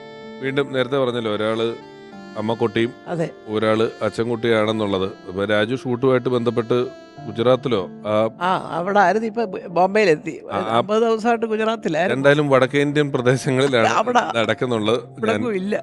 ഇന്ദ്രിയത്തിനെ ഞാൻ വിളിച്ചിരുന്നു, അദ്ദേഹത്തിനോട് സംസാരിച്ചു. നമുക്ക് ഇന്ദ്രിയത്തിന്റെ ഒരു കാര്യം കൂടെ കേൾക്കാം. അച്ഛൻ അറിയപ്പെട്ടിരുന്നത് അച്ഛൻ്റെ ഡയലോഗ് ഡെലിവറിയിലൂടെയാണ്. കൂടുതലും അച്ഛൻ്റെ ഫാൻ ഫോളോയിങ് അച്ഛനെ ഇഷ്ടപ്പെട്ടിരുന്നത് അതുകൊണ്ടാണ്. കാരണം എനിക്ക് തോന്നുന്നു പണ്ട് ഒരു പക്ഷേ ഒരു 60s ഒരു 70s കാലഘട്ടം വരെ സിനിമയിൽ ഒരു വലിയ അളവിൽ കുറച്ച് നാടകീയത ആവശ്യമായിട്ടുള്ള ഒരു കാലഘട്ടമായിരുന്നു. കാരണം നാടകത്തിൽ നിന്ന് സിനിമയിലേക്കുള്ള പ്രേക്ഷകൻ്റെ ഒരു ട്രാൻസിഷൻ ടൈമായിരുന്നു. അതുകൊണ്ട് തന്നെ സിനിമ കംപ്ലീറ്റ്ലി മാറി നിൽക്കാതെ സാധാരണ പ്രേക്ഷകർ റിലേറ്റ് ചെയ്യാൻ പറ്റുന്നത് പോലെ കുറച്ച് നാടകീയത പെർഫോമൻസസിൽ സംവിധായകർ ആവശ്യപ്പെടുന്ന ഒരു കാലഘട്ടം ആയിരുന്നു 60-70 എന്ന് പറയുന്നത്. പക്ഷെ അതിനുശേഷം അച്ഛൻ്റെ ഒരു വരവോടുകൂടി എനിക്ക് തോന്നുന്നു ഈ വളരെ ഈസി ആയിട്ട് ഡയലോഗ് പറയുക, അല്ലെങ്കിൽ വളരെ കാഷ്വലായിട്ട് ഡയലോഗ്സ് പ്രസൻറ്റ് ചെയ്യുക, അല്ലെങ്കിൽ കഥാപാത്രങ്ങളെ വളരെ കാഷ്വലായിട്ട് പ്രസൻറ്റ് ചെയ്യുക എന്ന് പറയുന്ന ഒരു രീതി ഒരു പക്ഷേ അച്ഛൻ്റെ ആ ഒരു സമയം തൊട്ടാണ് ഇങ്ങോട്ട് തുടങ്ങിയതെന്ന് എനിക്ക് തോന്നുന്നു. അതുകൊണ്ട് തന്നെയാണ് സുകുമാരൻ എന്ന് പറയുന്ന നടനെ ഡയലോഗ് വീരൻ എന്ന് പലരും പറഞ്ഞിരുന്നത്. കാരണം അച്ഛൻ്റെ ഒരു വളരെ ഈസി ആയിട്ട് ഡയലോഗ്സ് പ്രസൻറ്റ് ചെയ്യുന്ന ഒരു രീതി, വളരെ കാഷ്വലായിട്ട് സംസാരിക്കുന്ന ഒരു രീതി, അതൊക്കെ ഭയങ്കരമായിട്ട് അച്ഛൻ്റെ ആരാധകർ ഏറ്റെടുത്തിരുന്നൊരു സംഭവമാണ്. അതിനുവേണ്ടി ഒരുപക്ഷെ അത് കാരണമായിരിക്കും അച്ഛന് ഏറ്റവും കൂടുതൽ ഫാൻസ് ആ സമയത്ത് ഉണ്ടായത്. കാരണം ബാക്കിയുള്ള ആക്ടേഴ്സിൽ നിന്ന് വിപരീതമായി ഒരു വ്യത്യസ്ത ശൈലി, ഡയലോഗ് പറയുന്നതിലൊരു വ്യത്യസ്ത ശൈലി പുലർത്തിയ നടനാണ് അച്ഛൻ. ഈ ഡയലോഗ് എന്ന് പറഞ്ഞെടുത്ത് പറയാം, പ്രസംഗം എന്ന് പറയുന്ന ഒരു ആർട്ടായിട്ട് തന്നെ കണക്കാക്കുന്നുണ്ട്. നിലപാടുകൾ എടുക്കുക, അല്ലെങ്കിൽ നേരത്തെ പറഞ്ഞല്ലോ ഈ ദാസ് ക്യാപിറ്റൽ വായിച്ചിട്ടുണ്ടോ എന്ന് ചോദിക്കുക എന്നൊക്കെ പറയുന്നതിൽ അല്പം സ്വല്പം നല്ല രാഷ്ട്രീയ അഭിരുചി, അഭിപ്രായവും താല്പര്യമൊക്കെ ഉണ്ടായിരുന്ന ആള് അല്ലേ? രാഷ്ട്രീയം ഉണ്ടായിരുന്നു. പിന്നെ SFI സ്ഥാനാർത്ഥിയായിട്ടൊക്കെ യൂണിവേഴ്സിറ്റി കോളേജ് നിന്നതല്ലേ, അന്ന് വലിയ ഇടതുപക്ഷ ചിന്താധികാരം. പക്ഷെ അതിനകത്ത് ഇച്ചിരി മാറ്റങ്ങൾ അവസാനം വന്നു. ശരി, അങ്ങനെയല്ല ഇങ്ങനെയല്ല, ഇടതുപക്ഷം എന്ന് പറഞ്ഞാൽ ഇങ്ങനെ ആയിരിക്കണം. അദ്ദേഹത്തിനെ കറക്റ്റ് ചെയ്യാൻ തുടങ്ങി കുറേയൊക്കെ. അപ്പം ഞാൻ പറഞ്ഞു, ഇതൊക്കെ സ്ഥായിയായിട്ട് ഓരോ പാർട്ടിക്കും അതിൻ്റെതായ ചില അടിസ്ഥാന ഘടകങ്ങളുണ്ട്. അതൊന്നും ഒരു സുകുമാരൻ വിചാരിച്ചാൽ അത് മാറാൻ പോകുന്നില്ല. എൻ്റെ പൊന്നു സുഖട്ടാന്നൊക്കെ പറഞ്ഞ് ഞാൻ തർക്കിക്കും. അതൊരു സത്യമാണ്. ഇടതുപക്ഷമായിരുന്നു അദ്ദേഹം ആ സമയത്ത്. ഒരു സ്ഥാനം കൊടുത്തതൊക്കെ ഇച്ചിരി വിവാദമൊക്കെ. അയ്യോ, അത് നമ്മുടെ ബഹുമാനായ ലീഡർ ശ്രീ കെ കരുണാകരൻ. അതായത് എന്താ പറയുക, അവിടെയാണ് നമ്മൾ അദ്ദേഹത്തിൻ്റെ ഒരു ക്വാളിറ്റി മനസ്സിലാക്കേണ്ടത്. ഇപ്പം കാണുന്നത് പോലെ വെറും രാഷ്ട്രീയം ഈ കലാരംഗത്ത് കൊണ്ടുവന്ന് കലർത്തുന്നതിനോട് കരുണാകരൻ സാറിന് യോജിപ്പില്ലായിരുന്നു. കാരണം ചിത്രാഞ്ജലി സ്റ്റുഡിയോ ഇപ്പോൾ പോയി നോക്കിയാലും കാണാം. അന്ന് ചിത്രാഞ്ജലി സ്റ്റുഡിയോ സിദ്ധാർത്ഥൻ അറിയാതെ രായ്ക്ക് രാമായണം വഴുതക്കാട്ടെ ചിത്രാഞ്ജലിയുടെ ഓഫീസ് ചിത്രാഞ്ജലിക്കകത്ത് തിരുവല്ലത്ത് കൊണ്ടുപോയി അയാളൊക്കെ സമ്മതിക്കത്തില്ലെന്ന് പറഞ്ഞു യൂണിയൻകാർ. ഓഫീസ് വഴുതക്കാടും ബാക്കി പ്രവർത്തനം ചിത്രാഞ്ജലി. അപ്പോൾ സുഹൃത്തൻ ചോദിച്ചു, നാളെ ഒരു പ്രൊഡ്യൂസർക്ക് അവിടെ വെച്ചൊരു പരാതിയുണ്ട്, അയാൾ പറയാൻ വഴുതക്കാട് വരെ വരണോ തിരുവനന്തപുരത്ത്. അത് ശരി, എന്തിനാ അത് അവിടെ ഇഷ്ടം പോലെ മുറികളും സ്ഥലങ്ങളും ഒക്കെ ഉണ്ടെന്ന് സമ്മതിക്കത്തില്ലെന്ന് പറയുമ്പം രായ്ക്ക് രാമായണം ഷിഫ്റ്റ് ചെയ്തു. അപ്പോൾ അങ്ങനെ ഈ പറഞ്ഞിട്ട് ഞാൻ ചെയ്യാൻ കാര്യം ഞാൻ അവിടെ തുടക്കത്തിൽ പറഞ്ഞതാണ്. കരുണാകരൻ സാർ പറഞ്ഞ ഒറ്റ വാചകം, ഞാൻ ഒരുപാട് ആഗ്രഹിച്ചു തുടങ്ങിയ സിനിമയ്ക്ക് വേണ്ടി തുടങ്ങിയ പ്രശ്നം എൻ്റെ മനസ്സിൽ കിടക്കുന്നതൊക്കെ ഇപ്പോഴത്തെ വലിയ വലിയ തമിഴ്നാട്ടിലെ സ്റ്റുഡിയോകൾ, അതായത് ഇപ്പോൾ ഫോർ എക്സാമ്പിൾ രാമോജി റാവു വരെ ഇപ്പോൾ കണ്ടില്ലേ, അതുപോലൊരു വലിയ സംഭവമായിട്ട് നമ്മുടെ തലസ്ഥാന നഗരിയിലെ ചിത്രാഞ്ജലി മാറണം. നല്ല സ്ഥലമല്ലേ, കടലും നല്ല വ്യൂ. അപ്പം ഇത്രയും സ്ഥലം എടുത്തിട്ടിട്ട് അതിനകത്ത് ഇങ്ങനെ ഒരു ഓഫീസും കുറേ ആൾക്കാരും ഒരു എഡിറ്റിങ്ങും മാത്രമൊക്കെ ഉള്ളു. പിന്നെ അപ്പോൾ ഇതൊന്ന് മാറ്റിയെടുക്കണം എന്നൊക്കെ പറഞ്ഞു. പക്ഷേ അങ്ങനെ മാറ്റി അവിടെ കൊണ്ടുപോയിട്ട് രാഷ്ട്രീയ രംഗത്തുള്ളവർ വരെ അതിനെതിര് നിന്നു. അതെന്തോന്നു, ഒരാളെ കാണണമെങ്കിൽ ചിത്രാഞ്ജലി വരെ പോകണം. അപ്പോൾ സുഹൃത്ത് ചോദിച്ചു, ഷൂട്ട് ചെയ്യാൻ ചിത്രാഞ്ജലി വരെ പോവാം, അതുമായിട്ട് ബന്ധപ്പെട്ട സ്ഥാനത്തിരിക്കുന്നവരെ കാണാനായിട്ടാണോ നിങ്ങൾക്ക് അവിടെ വരാൻ മടി എന്നൊക്കെ പറഞ്ഞ് അന്ന് കരുണാകരൻ സാറിൻ്റെ ആത്മാർത്ഥമായത്, അതിനകത്ത് രാഷ്ട്രീയം നോക്കരുത്, ഇങ്ങേർക്ക് സിനിമയെക്കുറിച്ച് അറിയാം, അയാൾക്ക് വിവരമുണ്ട്, അയാൾക്ക് ഇത് നന്നായിട്ട് കൊണ്ടുപോകാൻ സാധിക്കും എന്ന് പറഞ്ഞിട്ട് അങ്ങനെയാണ് സുഹൃത്തിനെ പിടിച്ച എൻ്റെ ചെയർമാൻ. അത് ഞങ്ങൾ അല്ലെങ്കിൽ തന്നെ അതിന് മുമ്പേ വർഷങ്ങളായിട്ട് കുടുംബത്തിൽ നല്ല പരിചയം ഉണ്ടായിരുന്നു. പിന്നെ ആക്കി. അത് കഴിഞ്ഞ് പിന്നീട് അത് കുറച്ചുകൂടെ ഒരു സുവർണകാലം എന്ന് പറഞ്ഞത് ആദ്യത്തെ MD മാറിയിട്ട് ജയകുമാർ സാർ AS MD ആയിട്ട് വന്നു. ഈ കോമ്പിനേഷൻ ആ സ്റ്റുഡിയോയിൽ ഒരുപാട് ഇപ്പോഴും എൻ്റെ കയ്യിലൊരു ഫയൽ ഇരിപ്പുണ്ട്, ഒരു ഫിലിം ഇൻസ്റ്റിറ്റ്യൂട്ട് അവിടെ വരുന്നതിനെക്കുറിച്ച് സുഹൃത്തൻ കൊടുത്തത്. പക്ഷേ പിന്നെ അതൊക്കെ അങ്ങ് പോയി. അല്ല, ആ സമയത്ത് ഈ കമ്മ്യൂണിസ്റ്റ് അനുഭാവിയായ ആളെ ഇതിലാക്കിയെന്നും പറഞ്ഞൊരു, അത് ഞാൻ പേര് വരെ പറയാം, ചെമ്പഴന്തി അനിലൊക്കെ അന്ന് ഭയങ്കര സമരം ചെയ്തവരാ, കയറ്റത്തില്ല അങ്ങോട്ടെന്നൊക്കെ പറഞ്ഞു. അപ്പോൾ സുഹൃത്തിന് അങ്ങനത്തെ പേടിയൊന്നും ഇല്ലല്ലോ, കയറ്റത്തില്ല നമുക്ക് ഇവിടെ ചെല്ലുമ്പോൾ കാണുന്നത്. അതിന് ഈ രാഷ്ട്രീയപരമായിട്ടുള്ള ഈ ചെറുപ്പക്കാരുടെ ഒരു ദേഷ്യം വരുമ്പോഴുള്ള ഒരു ഇതൊന്നല്ലാതെ കാര്യമൊന്നുമില്ലായിരുന്നു. അവിടെ സുഖമായിട്ട് 3 വർഷം ഇരുന്നു. ഈ പറഞ്ഞ പോലെ ജയകുമാർ സാറും കൂടെ വന്നപ്പോൾ ഒരുപാട് നല്ല കാര്യങ്ങൾ ചെയ്യാൻ പറ്റി. അവിടുത്തെ പലരെയും ഈ താൽക്കാലിക നിയമനക്കാർക്ക് വേണ്ടിയിട്ട് സീഡിറ്റ് തുടങ്ങിയത് അപ്പോഴാണ്. അവർക്ക് വേണ്ടി വാദിച്ച് കേസ് ജയിച്ച് അവരെയൊക്കെ സ്ഥിരമാക്കി കൊടുത്തു. അങ്ങനെ ഒരുപാട് കാര്യങ്ങൾക്ക് സുഖമായിട്ട് തന്നെ ഇനിഷ്യേറ്റീവ് എടുത്തത്. ശരിക്കും അത് നല്ലൊരു സാറിൻ്റെ മരണവുമായി ബന്ധപ്പെട്ടിട്ട് ആ സമയത്ത് ഞാൻ തിരുവനന്തപുരത്തുണ്ടായിരുന്നു. അതൊരു ഗുരുത്വമായിട്ടാണ് എനിക്ക് തോന്നിയിട്ടുള്ളത്. കാരണം നീ വരുവോളം എന്ന് പറഞ്ഞ പടത്തിൻ്റെ ഷൂട്ടിങ്ങുമായിട്ട് ബന്ധപ്പെട്ട് ഞാൻ തിരുവനന്തപുരത്തുണ്ടായിരുന്നു. ചിലപ്പോൾ ഞാൻ വേറെ എവിടെയെങ്കിലും ആയിരുന്നെങ്കിൽ ചിലപ്പോൾ എത്തിപ്പെടാൻ പറ്റാത്തൊരു സ്ഥലത്തായിരുന്നെങ്കിൽ ആലോചിക്കുകയും, പക്ഷേ അത് കറക്റ്റായിട്ട് ആ സമയത്ത് ഞാൻ തിരുവനന്തപുരത്ത് ഷൂട്ടിംഗ് ഉണ്ടായിരുന്നു. ഇവരറിഞ്ഞുകൊണ്ട് തന്നെ ഞാൻ സാറിൻ്റെ വീട്ടിൽ പോയി. അപ്പോൾ അത് പൂട്ടിയിട്ടിരിക്കുകയായിരുന്നു. അന്ന് ചേച്ചിക്ക് പോയിരിക്കായിരുന്നല്ലോ. ചേച്ചിയുടെ വീട്ടിൽ പോയി. അവിടുന്ന് പിന്നെ ഇവിടെ വരുമ്പോഴേക്കും നമ്മുടെ സിനിമ സംഘടന ആൾക്കാർക്ക് കൂടി എല്ലാം അവിടെ ഡെഡ് ബോഡി കൊണ്ടുപോയിക്കാനുള്ളതൊക്കെ ഉണ്ടായി. അപ്പോൾ അത് ഒരു ഗുരുത്വമായിട്ടാണ് എനിക്ക് തോന്നുന്നത്. കാരണം സാറായിട്ട് സിനിമയിൽ കൊണ്ടുവന്ന് അവിടുന്ന് തുടങ്ങിയിട്ട് സാറിൻ്റെ മരണസമയത്ത് അവിടെ ഉണ്ടാവാൻ പറ്റില്ല എന്ന് പറഞ്ഞാൽ അത്രയും വലിയൊരു സങ്കടം പിന്നെ ഉണ്ടാവാനില്ല. അതുപോലെ തന്നെ അറിയാവുന്നൊരു കാര്യം, അവിടെ ആ ജംഗ്ഷനിൽ നാനാജാതി മതസ്ഥരുണ്ട്. എനിക്കത് നല്ല ഓർമ്മയാണ്. ഞങ്ങൾ ബോഡിയൊക്കെ ആയിട്ട് ആംബുലൻസ് ചെല്ലുമ്പോൾ എൻ്റെ മുറ്റത്ത് ഇങ്ങനെ ടാർപ്പാളിൻ വെച്ച് 2-3 സംഭവം കട പോലൊക്കെ നോക്കുമ്പോൾ ഒന്നിനകത്ത് ചായയും കാപ്പിയും കൊടുക്കുന്നു, വേറൊന്നിനകത്ത് സിഗരറ്റ് മുറുക്കാൻ. ഇതെല്ലാം ആ ജംഗ്ഷനിലെ കടക്കാരാണ്, അത് ഒരു ജാതിയിലുള്ളവരൊന്നും അല്ല.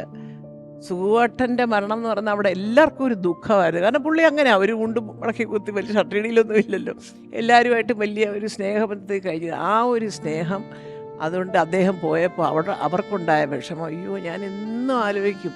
അവിടെ ആ ജംഗ്ഷനിലെ എല്ലാ കടക്കാരും പാതിരാത്രിക്ക് ഞങ്ങളുടെ വീട്ടിൽ മുറ്റത്ത് നിൽക്കുകയാണ്, കാപ്പി കൊടുക്കാനും ചായ കൊടുക്കാനും സിഗരറ്റ് കൊടുക്കാനും മുറുക്കാൻ കൊടുക്കാനും ഒക്കെ ആയിട്ട്. എനിക്ക് പുള്ളി ദീർഘവീക്ഷണം പറയുകയാണെങ്കിലേ, ഞങ്ങൾ വീട്ടിൽ നിന്ന് സംസാരിക്കും പറയും, പലപ്പോഴും പറഞ്ഞിട്ടുണ്ട്, ഈ ലാലും മമ്മൂട്ടിയും അവർ ഒരു റൗണ്ട് ഗംഭീരമായിട്ട് പോകുന്നു പറഞ്ഞു. ആ റൗണ്ട് ഇപ്പോഴും ഓടിക്കൊണ്ടിരിക്കുകയാണ്. ദീർഘവീക്ഷണമാണത്. അല്ല, തീർച്ചയായിട്ടും. അപ്പൊ അദ്ദേഹത്തിന്റെ ഒരു ചിന്താഗതി അന്ന് വന്ന് നിൽക്കുന്ന നടന്മാരിൽ ഇവര് 40 വർഷമായിട്ടും ഇപ്പോഴും കണ്ടിന്യൂ ചെയ്തുകൊണ്ടിരിക്കുകയാണ്. ഒരു ചോദ്യം കൂടെ, സുകുമാരൻ സാർ അഭിനയിച്ച അല്ലെങ്കിൽ അതിലിഷ്ടപ്പെട്ട സിനിമകളിലെ പാട്ടിൽ ഏറ്റവും ഇഷ്ടപ്പെട്ട പാട്ട് ഏതാണ്? ജോഷി സാറിൻ്റെ ശരം എന്ന് പറഞ്ഞൊരു പടത്തിലെ പാട്ടാണ്. അത് വേറെ ഒന്നും കൊണ്ടല്ല, സുഖേട്ടൻ അത്രയും ഒന്നിങ്ങനെ ആ പടത്തിൻ്റെ കാര്യം ഞാൻ പറഞ്ഞെങ്കിലും അതിനകത്ത് അഭിനയിച്ചതും സുഖേട്ടൻ്റെ ചിരി അത് ഇതൊക്കെ എനിക്ക് എപ്പോഴും, സുഖേട്ടൻ ഇന്നും ഞാൻ അങ്ങനെ കാണുന്ന ഒരാളാണ്. സുഖേട്ടൻ ഇല്ലയെന്ന് എനിക്ക് സത്യം ഞാൻ പറയാം, എനിക്ക് തോന്നിയിട്ടേ ഇല്ല.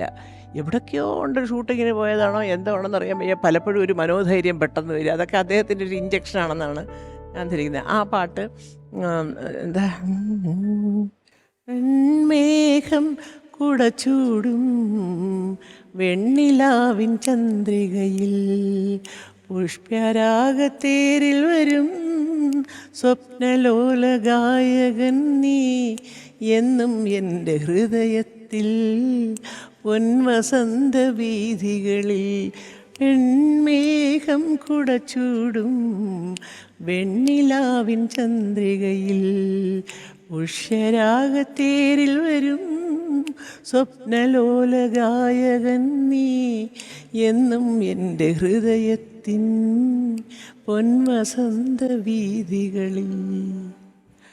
അങ്ങനെ ഒരു പാട്ട്, അതെനിക്ക് വലിയ ഇഷ്ടമുള്ളൊരു പാട്ട്. വളരെ നന്ദി. എപ്പോഴും അതുപോലെ ആ പൊൻവസന്ത വീഥികളിലൂടെ ഞാൻ സുഖമായിട്ട് തന്നെ സഞ്ചരിക്കുകയാണ് ഇപ്പോഴും. ഓർമ്മയിലെന്നും എന്നുള്ള ഈ പരിപാടിയിൽ അനശ്വരരായ ഓരോ ആൾക്കാരുടെ ഓർമ്മയിലൂടെയും നമ്മൾ യാത്ര ചെയ്യുമ്പം ഓരോ എപ്പിസോഡിൻ്റെ അവസാന ഘട്ടത്തിലും അവരെക്കുറിച്ച് അവരുടെ ചിത്രങ്ങൾ വെച്ചിട്ട് നമ്മളൊരു ആൽബം തയ്യാറാക്കുന്നുണ്ട്. നമുക്കിനി ആ ആൽബം സൈൻ ചെയ്യാം.